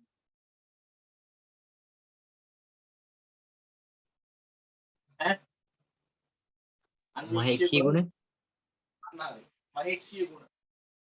පදන්න අපි යම්කිසි භෞතික පද්ධතියක මෙන්න මේ විදිහට මහේක්ෂීය ගුණ ලිස්ට් එකක් ඔය විදිහට ලියලා දැක්කේ. සියම් පද්ධතියකට මහේක්ෂීය ගුණ ලිස්ට් එකක් ලිව්වොත් අන්නේ විස්තරයට කියනවා පද්ධතියේ අවස්ථාශ්‍රිත කියලා. පද්ධතියේ අවස්ථාශ්‍රිත. හරි? අවස්ථාශ්‍රිත. හරි? මොකද්ද කියන්නේ? යම්කිසි භෞතික පද්ධතියකට කතා කරන්න පුළුවන් මොනවාද? මහේක්ෂීය ගුණ වලට අපි කියනවා අවස්ථාශ්‍රිත. පද්ධතියක අවස්ථාව කියලා කියන්නේ මොකද්ද? යම් පද්ධතියක් සිටින හරිද? යම් පද්ධතියක හරිද? යම් පද්ධතියක මහේක්ෂීය ගුණ පිළිබඳ සමස්ත විස්තරය. යම් පද්ධතියක අවස්ථාව කියලා කියන්නේ. යාට කියන්න පුළුවන් මහේක්ෂීය ගුණ සියල්ලංගෙම සමස්ත විස්තරය. හරි? දැන් පුද්ගලෙක්ගෙන් අහලා තේරුම් ගන්න නේද? දැන් පුද්ගලෙක්ව අපි තේරුම් ගන්න. දැන් අපි හිතමුකෝ අපේ පූර්ණිමා කියනවා එයාගේ යාළුවට. ඔයාට මාව තේරුම් ගන්න බෑ අප්පා තාම. ඔයා තාම මාව තේරුම් අරගෙන නැහැ කියලා පූර්ණිමා එයාගේ යාළුවට කියනවා. පූර්ණිමාගේ යාළුවා ඉතින් කියනවා හරි කියන්නකෝ. ඔයාට දැන් දුකද? දැන් මං හරි දුකෙන් ඉන්නේ. දැන් ඔයාව කවුරු හරි දාලා ගියා නෑ මට එහෙම එකක් නෑ. හරිද? දැන් මෙහෙම විස්තර අහනවා එයාගේ යාළුවා. එයාගේ යාළුවා පූර්ණිමාගෙන් විස්තර අහගෙන යනකොට එක තැනකදී පූර්ණිමාගේ යාළුවට පූර්ණිමා ඉන්න අවස්ථාව තේරුම් යනවා. පූර්ණිමා මොන වගේ සිටුේෂන් එකකද ඉන්නේ කියලා එයාට තේරෙනවා. ඒතර ඒකට එක සාධකයක් විතරක් එයාගෙන් අරගෙන හරියන්නේ නැහැනේ නේද බානුක? ගොඩක් විස්තර ගන්න ඕනේ. ඇයි ඔයා අඬන්නේ? පාට දුකද? නැත්නම් අඬන්නේ නේද? අන්න ඒ වගේ විස්තර ගොඩාක් යම් පුද්ගලකෙන් ගත්තාම එයා ඉන්න සිටුේෂන් එක කිව්ව හැකිනේ. දැන් මේ වතුර පුරවපු ජලීය ද්‍රාවණයක් පුරවපු මේ පද්ධතිය ගත්තොත් මේ පද්ධතියට උෂ්ණත්වය පීඩනයක් නම් එහෙම කොට ගන්න බෑ මේක. ආයි පද්ධතියක් නෙමෙයිනේ. ද්‍රව්‍ය ප්‍රමාණය ස්කන්ධය මේ වගේ ಗುಣ ටික අපි හොයාගෙන යනකොට යම් අවස්ථාවක අපි මේ පද්ධතියක් තේරුම් ගත්තා වෙනවා. අපි ඒකට කියනවා මේ පද්ධතිය අවස්ථාව අපි නිශ්චය කරගත්තා. දැන් අර පුද්ගලයෙක්ව තේරුම් ගන්නවා වගේ මේ පද්ධතිය අවස්ථාව අපි තේරුම් ගත්තා. එහෙම තේරුම් ගත්තා නම් මේ පද්ධතියේ අර දැනට අපි දැනගෙන තියෙන ಗುಣ කීපය අරගෙන දැනට හොයාගෙන නැති අනිත් ගුණත් ඔක්කොම ටික හොයාගන්න පුළුවන්. තේරුන්නේ නේද? මේ බලන්න. ඔයාලාට මම දුන්නා කලින් මෙන්න මේ ඝනත්වයේ කියන රාශියයි මෙන්න මේ ස්කන්ධයේ කියන රාශිය. මේ දෙකම මහේක්ෂ ගුණ. මේ මහේක්ෂ ගුණ දෙක මම දැනගන්න හිටියට පස්සේ මට පුළුවන් වුණා පරිමාව උක්ත කරන්න හොයන්න. තේරුණා නැතන්ද? පරිමාව උක්ත කරලා හොයාගන්න. දැක්ක නේද? දැන් අපි පද්ධතියක අවස්ථාව සම්පූර්ණයෙන්ම නිශ්චය කරගත්තා කියන්නේ අපි ළඟ තියෙන මහේක්ෂීය ගුණ සෙට් එකෙන් පුළුවන් එයාට කියන්න පුළුවන් තවත් මහේක්ෂී ගුණ තියෙනවනේ. උදාහරණයක් මෙතන අපිට වර්තනාංකයට එන්න බෑනේ. මේ තියෙන මහේක්ෂ ගුණ සෙට් එකෙන් මෙයාගේ වර්තනාංකය හොයන්න අපිට බෑනේ. තව දක්තමදි. ඒ කියන්නේ අපි මේ පද්ධතිය සම්පූර්ණයෙන්ම නිශ්චය කරලා නැහැ. මේ පද්ධතිය අවස්ථාව අපි දන්නේ නැහැ. පද්ධතිය අවස්ථාව නිශ්චය කරලා. නේ? මේවට කියන අවස්ථාශ්‍රිත. හැම පද්ධතියකටම තියෙනවා ළමයිනේ යම් නිශ්චිත අවස්ථාශ්‍රිත ප්‍රමාණයක්. යම් නිශ්චිත අවස්ථාශ්‍රිත ප්‍රමාණයක්. මේ අවස්ථාශ්‍රිත ප්‍රමාණය හරි වත් තිබුණොත් මේ අවස්ථාශ්‍රිත ප්‍රමාණය වත් තිබුණොත් අපිට මේ පද්ධතියේ අවස්ථාව තීරණය කරන්න පුළුවන්. තේරුණේ නේද? මේ ඔක්කොම මම දන්නවා. මකලා මං ගන්නවා වායුව. තනි වායුව. ඒ කියලා වායුව. ඒ කියන්නේ මේ වායුව. වායුව කියන්නේ වායුව. මේ වාදනයේ පරිමාව මම දන්නවා. මේ වාදනයේ පීඩනය මම දන්නවා. හරි? මේ වාදනයේ ඇතුලේ තියෙන මවුල ගන්න මම දන්නවා. ඉතින් දෙයියනේ ඔය තුන විතරක් දන්නවනම් මේ තුන විතරක් දන්නවනම් මට මේ වාදනයේ මේ වායු පද්ධතියට හරිද ඇප්ලයි කරන්න පුළුවන් අනිත් ගුණ ඔක්කොම හොයා ගන්න පුළුවන්. මට පුළුවන් එහෙමනම් මේ වායු පද්ධතියේ චාලක ශක්තිය හොයන්න. සරල තැනින් පටන් ගමු. PV සමානයි NR. PV සමානයි NR. මම P දන්නවනම් P දන්නවනම් N දන්නවනම් මම R වියතයක් නේ. T හොයා ගන්න බැරි නේ. ලෙක්ක නේද? T හොයා ගන්න පුළුවන්. ඝනත්වය පුළුවන්. කොහොමද හොයන්නේ? P දන්නවනම් PV සමානයි M බෙදීම MRT. මේකෙන් මට පුළුවන් හොයාගන්න. කොහොමද දැන් අපි මෙතනින් නැත්නම් මෙහෙම ගමුකෝ. P සමානයි CR. හරි? පීඩනය දන්නවා, T දන්නවා, R දන්නවා, සාන්ද්‍රණය හොයන්න. හරි? දෙකෙන් මම සාන්ද්‍රණය හිතුවා. ඊට පස්සේ P සමානයි M බෙදීම MRT. ඔය සමීකරණය අරගත්තා. මේ පැත්තේ V. අපි V දන්නවා, T දන්නවා, P දන්නවා. N දන්නවා. දැන් N සමානයි M බෙදීම M අදහදන් N සමානයි මූල ගාන සමානයි ස්කන්ධය බෙදීම මෞලික ස්කන්ධ. දැන් තව විදිහකට කියොත් එහෙම මට මෙතනට එන්න ඕනද? T නැත්නම් අපි තව සමීකරණයක් ගමු ඔය අපිට රෝ හොයන්න පුළුවන්. දැන් ගණන් අපිට හොයන්න පුළුවන් C වර්ග. අපිට හොයන්න පුළුවන් මේකට චාලක ශක්තිය. දැන් අපි E හොයාගත්තා. E නෙමෙයි T. E හොයාගත්තා. C සාන්ද්‍රණය හොයාගත්තා. සාන්ද්‍රණය හොයාගන්න. T උෂ්ණත්වය හොයාගන්න. මෞලික ස්කන්ධය හොයාගන්න. මෞලික ස්කන්ධය හොයාගන්න. එතනින් එහාට ගියාම තව මොනවද ඔය? ඝනත්වය අපි කතා කරාරෝ. තව ඔය වගේ තියෙනවා වර්ග ඒ කියන්නේ C bar කියන්නේ මධ්‍යම වේගය. CMP maximum probability speed. තව මොනවද මෙයාට හොයාගන්න? ඝනත්වයේ ස්කන්ධය. මේ බලන්න මේ ගොඩාක් රාශි වෙනත් සමීකරණ දාලා අපිට මෙහෙම හොයාගන්න. ගොඩාක් රාශි හොයාගන්න. ගොඩක් නෙමෙයි ඔක්කොම හොයාගන්න. ඔයාලට කියන්න වායුව කියන එක හරි ලේසි අධ්‍යයනය කරන්න. බලන්න අවස්ථාශ්‍රිත තුනයි ඕනේ. මොනවාද ඕන තුන? එක්ක පීඩනය, පරිමාව, මවුල ගාන. එහෙම නැත්නම් පීඩනය, උෂ්ණත්වය, මවුල ගාන. නැත්නම් පරිමාව, මවුල ගාන, උෂ්ණත්වය තුනක් අවස්ථාශ්‍රිත තුනකින් වායුවක අනිත් ඔක්කොම මහේක්ෂීය ගුණ පුරෝකථනය කරන්න පුළුවන් ගණනය කරන්න. ඒ කියන්නේ වායුවක තනි වායුවක හරිද? දැන් අපිට දුන්නොත් P V ඒ වගේම N නැත්තම් P V දැන් P V N එකක් P T N එක සෙට් එකක් V N T අනිවාර්යෙන්ම N ඇතුළත් වෙන්න ඕනේ. එක නියතයක්. අනිවාර්යෙන්ම N ඇතුළත් වෙන්න ඕනේ. N අනිවාර්යෙන් ඇතුළත් වෙන්න ඕනේ. N එක මේකේ P හෝ V එහෙම නැත්නම් V හෝ T එහෙම නැත්නම් P සහ T N එක.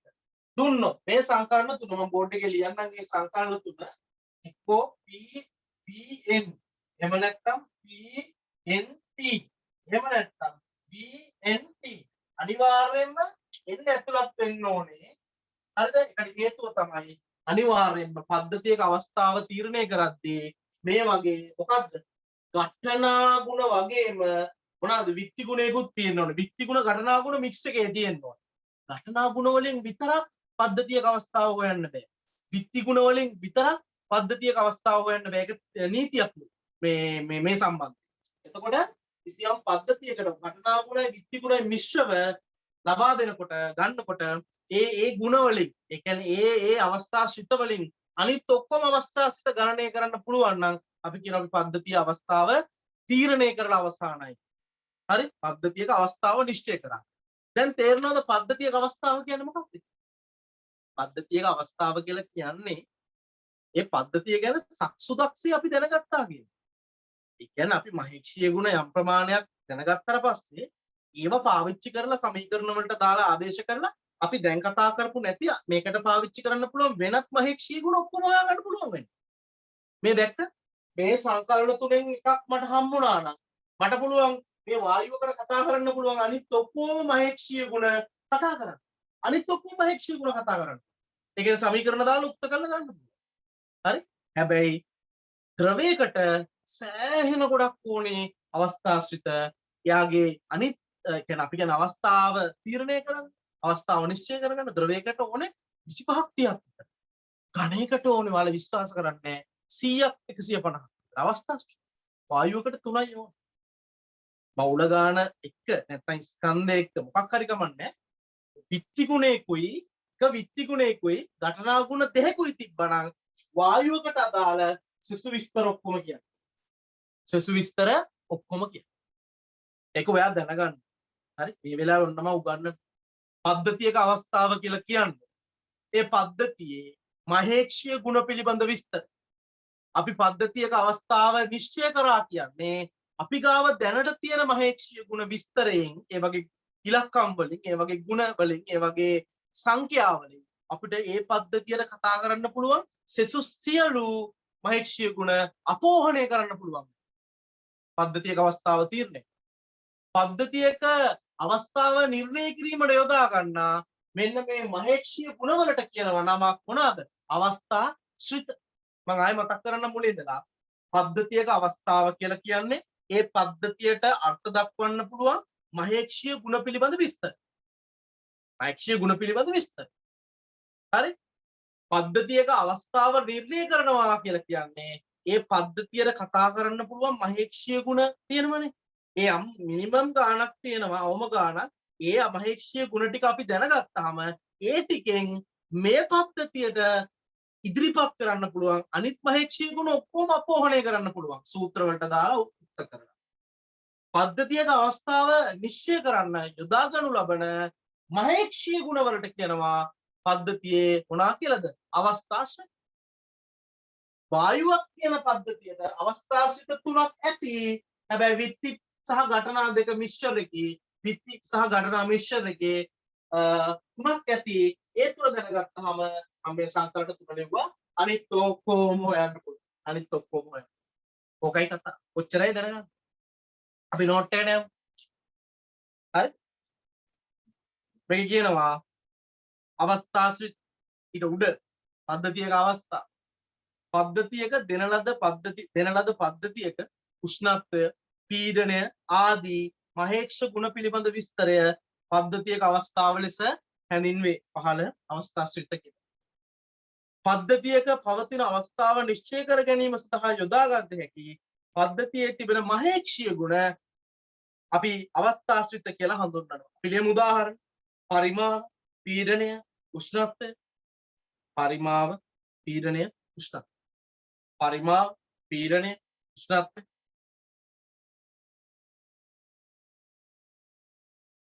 පරිමාව, පීඩනය, උෂ්ණත්වය. අපි ලියමු පල්ලෙහා තියෙන රූල් වල මෙහෙම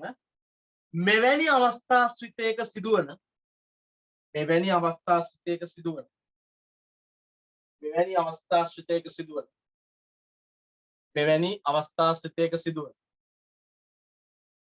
මෙවැනි අවස්ථා ස්ථිතයක සිදුවන. මෙවැනි අවස්ථා ස්ථිතයක සිදුවන. වෙනස් වීම ප්‍රමාණය. වෙනස් වීම ප්‍රමාණය. වෙනස් වීම ප්‍රමාණය. වෙනස් වීම ප්‍රමාණය. වෙනස් වීම ප්‍රමාණය. මෙවැනි අවස්ථා ස්ථිතයක සිදුවන වෙනස් වීම ප්‍රමාණය. එහි ආරම්භක සහ අවසාන අවස්ථාව මත පමණක් එහි ආරම්භක සහ අවසාන අවස්ථාව මත පමණක් එහි ආරම්භක සහ අවසාන අවස්ථාව මත පමණක් එහි ආරම්භක සහ අවසාන අවස්ථාව මත පමණක් එහි ආරම්භක සහ අවසාන අවස්ථාව මත පමණක් රඳා පවතින අත රඳා පවතින අත රඳා පවතින අත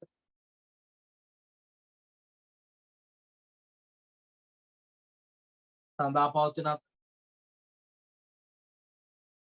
වෙනස සිදු කරන මාර්ගය හෝ වෙනස සිදු කරන මාර්ගය හෝ වෙනස සිදු කරන මාර්ගය හෝ වෙනස සිදු කරන මාර්ගය හෝ වෙනස සිදු කරන මාර්ගය හෝ වෙනස සිදු කරන මාර්ගය හෝ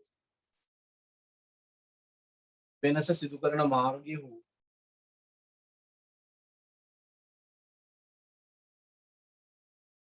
අතරමැදි අවස්ථාවන් මත රඳා නොපව අතරමැදි අවස්ථාවන් මත රඳා නොපව වෙනස සිදු කරන මාර්ගය හෝ අතරමැදි අවස්ථාවන් මත රඳා නොපව වෙනස සිදු කරන මාර්ගය හෝ අතරමැදි අවස්ථාවන් මත රඳා නොපව මං හිතන්නේ ඔයාලට ඒක එහෙම තේරුම් නැතුව ඇති එහෙම කියන්න ෂෝක් උදාහරණයක් තියෙන ඔකට දෙන්න පුළුවන් උදාහරණයක් කියන්න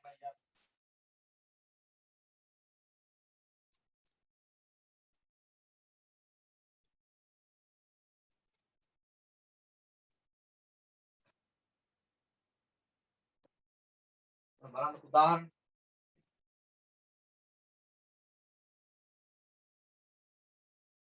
දැන් මේ තියෙන්නේ මම ඉන්න ප්‍රදේශය මාදම් මේ තියෙන්නේ කුරුණෑගල කුරුණෑගල හරි දැන් අපි අපේ බානුකව මේ මාදම් ඉඳලා පිටත් කරනවා කුරුණෑගලට මෙන්න මේ විදිහට දැන් අපි කියනවා මාදම්පෙන් හලාවතට යනවා හලාවත එතනින් කුරුණෑගල පාර දිගේ පෙට්ටි පොළට එහෙම ගිහිල්ලා කුරුණෑගල තව ක්‍රමයක් මාදම්පේ ඉඳලා යවන කුලියාපිටියේ ඉඳලා නාරම්මල හරහා කුරුණෑගලට තව ක්‍රමයක් තියෙනවා මාදම්පෙන් දානවා කොරවංගුව හරහා නාත්තණ්ඩියට එතනින් වැලිපැන්න ගහ මුල්ල පැත්ත හරහා ඔය සලීකලගේ අපේ ගෙවල් පැත්තෙන් කුරුණෑගලට යන දුබත් ගාවේ පැත්ත. එහෙම ගිහිල්ලා මෙතනින් තමයි යන්නේ. කුලියාපිටිය ටිකක් හැයින් වැඩි. මේ තව පාරක් තියෙනවා මාදම්පේ ඉඳලා යවනවා තෝප්පුවට. තෝප්පුවේ ඉඳලා පන්නල සඳලංකාව කිරිඋල්ල තුනේ. හරි. ආරවල් 1යි 2යි 3යි 4යි. ආරවල් 4කින් මාදම්පේ ඉඳලා කුරුණෑගලට යවන්න පුළුවන්. ගන්න. දැන් මිනිහව යවන්නේ මම මෝටර් බයික්. එකම මෝටර් බයික් එකේ තමයි මේ පාරවල් 4ෙන්ම 4 පාරක් යන්නේ.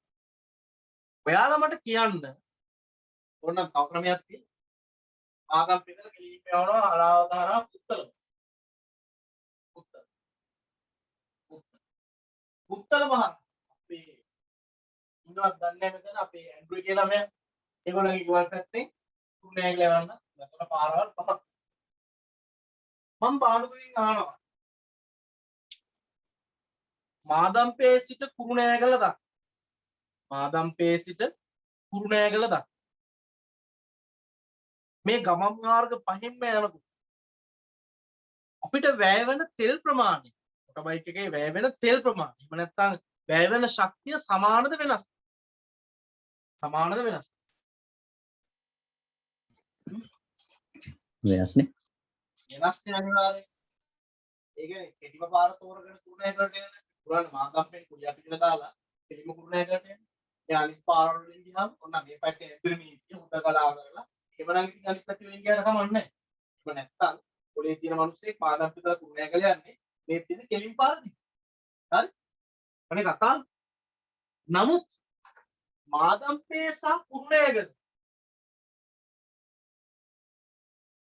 කියන මේ ස්ථාන දෙක අතර තියෙන විස්ථාපන කිසි සුවන්නක් නැහැ විස්ථාපන මේ කොයි පාර දිගේ ගියත් සමානද අසමානද මාදම්පේ සහ කුරුණෑගල අතර තියෙන මේ විස්ථාපන ආනුක කියන්නේ මේ පාරවල් කීපයෙන් යනකොට සමානද වෙනස් සමානයි. අනද වෙනස් සමාන. සමාන අන්න දැක්කද විස්ථාපනයේ අවස්ථාසුක ඒ කියන්නේ වෙනස සිදු කරන මාර්ගයෙන් ස්වයත්තයි හරිද ආරම්භක සහ අවසාන අවස්ථා දෙක මත පමණයි නදාපො මේ වෙනස සිදු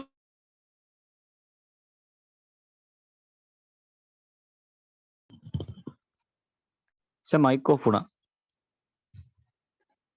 සර් මයික් ඔෆ් වුණා.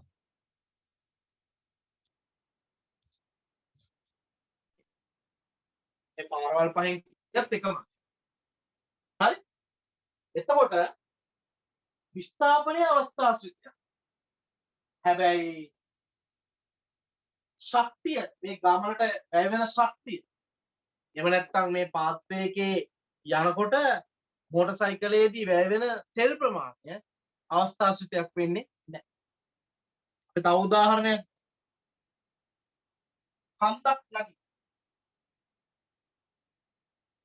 දැන් කන්දක් නගින්නයි දැන් අපේ මුස්කලා කිත්විනින ට්‍රිප් එකක් යන සූදානම්. දැන් මේ ට්‍රිප් එකේ ඒගොල්ලෝ සැලසුම් කරගෙන යනවා යන්න ඕන තැන් ගැන මට විවිධ යෝජනා කරමු. අපි හිතමුකෝ අපේ ට්‍රිප් සිහිනේ සැබෑ අපි ගියා කියලා කන්දක් නගින්න. වැඩේ කියලා වුණා.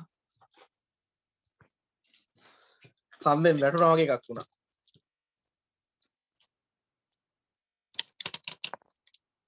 අත් ගණන් ගන්න කොහොම වෙනව? ට්‍රිප් එකක් නැතුව යමු ඈ. සර් ට්‍රිප් එකක් කඳු පැත්තේ යන්න බෑ කිත්මිනියට යන්න බෑනේ. කිත්මිනියට යන්න බෑනේ අර කොත්තක්. හරි. අපි ආයේ කන්දට යන්නේ ඈ. වැඩේ ඔක්කොම කැමරාව ඔක්කොම කඩාගෙන යනවා. හරි ආයේ කන්දට යමු. ට්‍රිප් යන්නේ කොහොමද? දැන් අපේ කිත්මිනි කියනවා මේ ඉන්නේ කිත්මිනි. පොඩ අදින්න බෑ. මේ ඉන්නේ නුෂ්කා. දැන් දෙන්න මේ කන්ද නගින්න යනවා විදි දෙකට. නුෂ්කා මොකද කරන්නේ? මෙන්න මේ කන්ද වටේ ස්පයිරල් එකක් වගේ මෙහෙම තමයි. ඔව් කන්ද වටේ ගම. උදුරට කිත්මිනිගේ පාත්‍රයකම රතු පාටින් පෙන්නන්න. කිත්මිනිය යනවා මේ විදිහට ඕ මගිල. දෙන්නම එකම තැනකින් වැඩේ පටන් ගත්තා. එතනින් එකම තැනකින් වැඩේ අවසන්. මගේ ප්‍රශ්න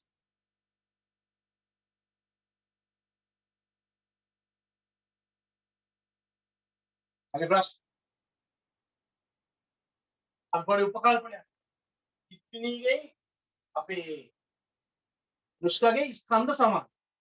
දැන් හිතමුකෝ එහෙම. කිත්මිනිගේ නුෂ්කාගේ ස්කන්ධ සමාන. එතකොට දෙන්න ස්කන්ධයේ සමාන. කිත්මිනිය තත්ත්වයටපත් වෙනවා කියලා. ස්කන්ධය සමානයි. රතු පාට පාත්‍රය කියනවා කිත්ති. මේ ගම් පාට ස්පයිරල් පාත්‍රය කියනවා නුස්. මේ දෙන්නගේම ස්කන්ධ සමානයි. හරි? මේ දෙන්නගේම ස්කන්ධ සමානයි. මේ දෙන්නගේම ස්කන්ධ සමානයි. දෙන්නගේ විභෝෂක් ඊශා විභෝෂක්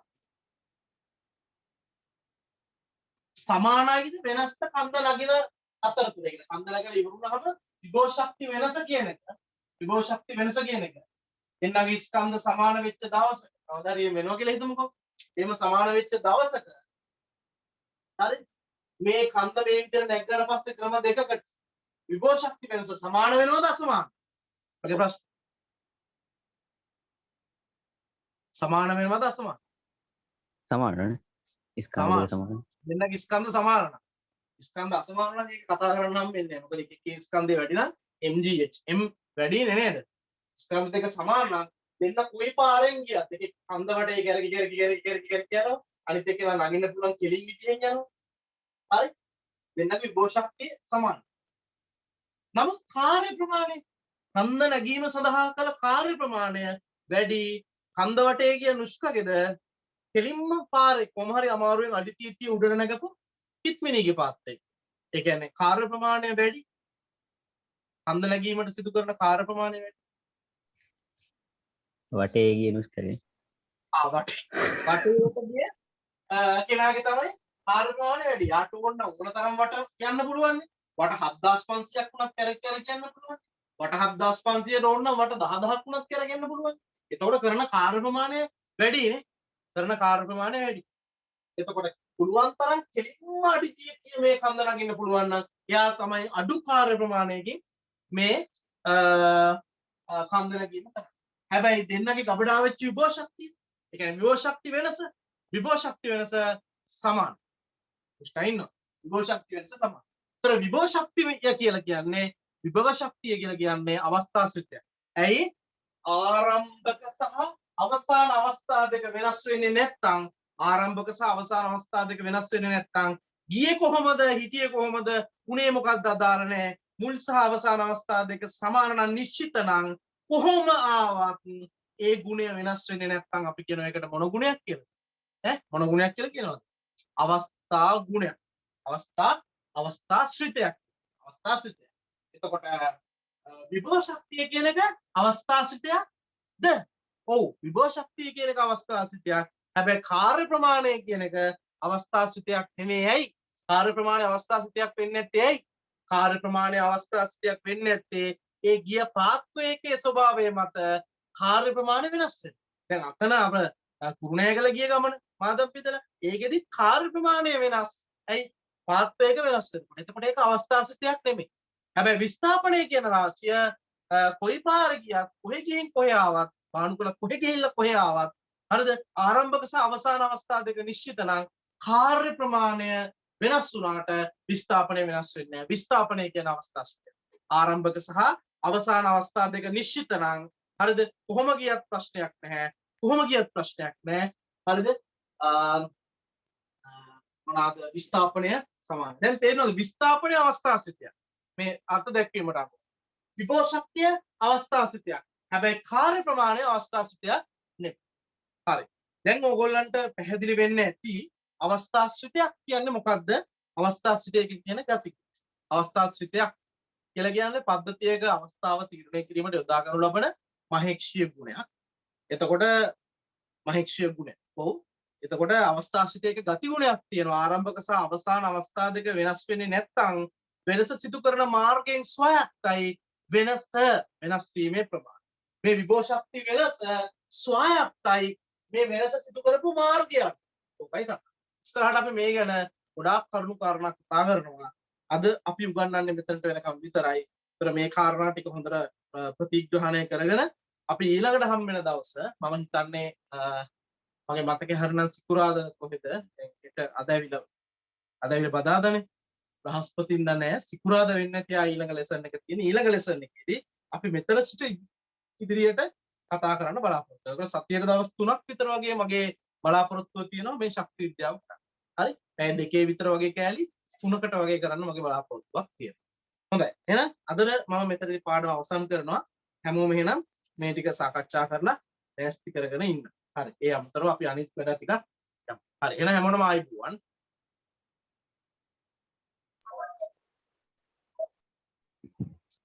ආයුබෝවන් සර්.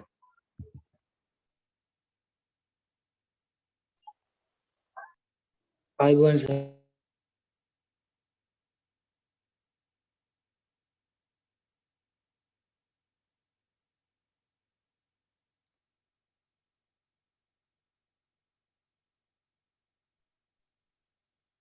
ආයුබෝවන්.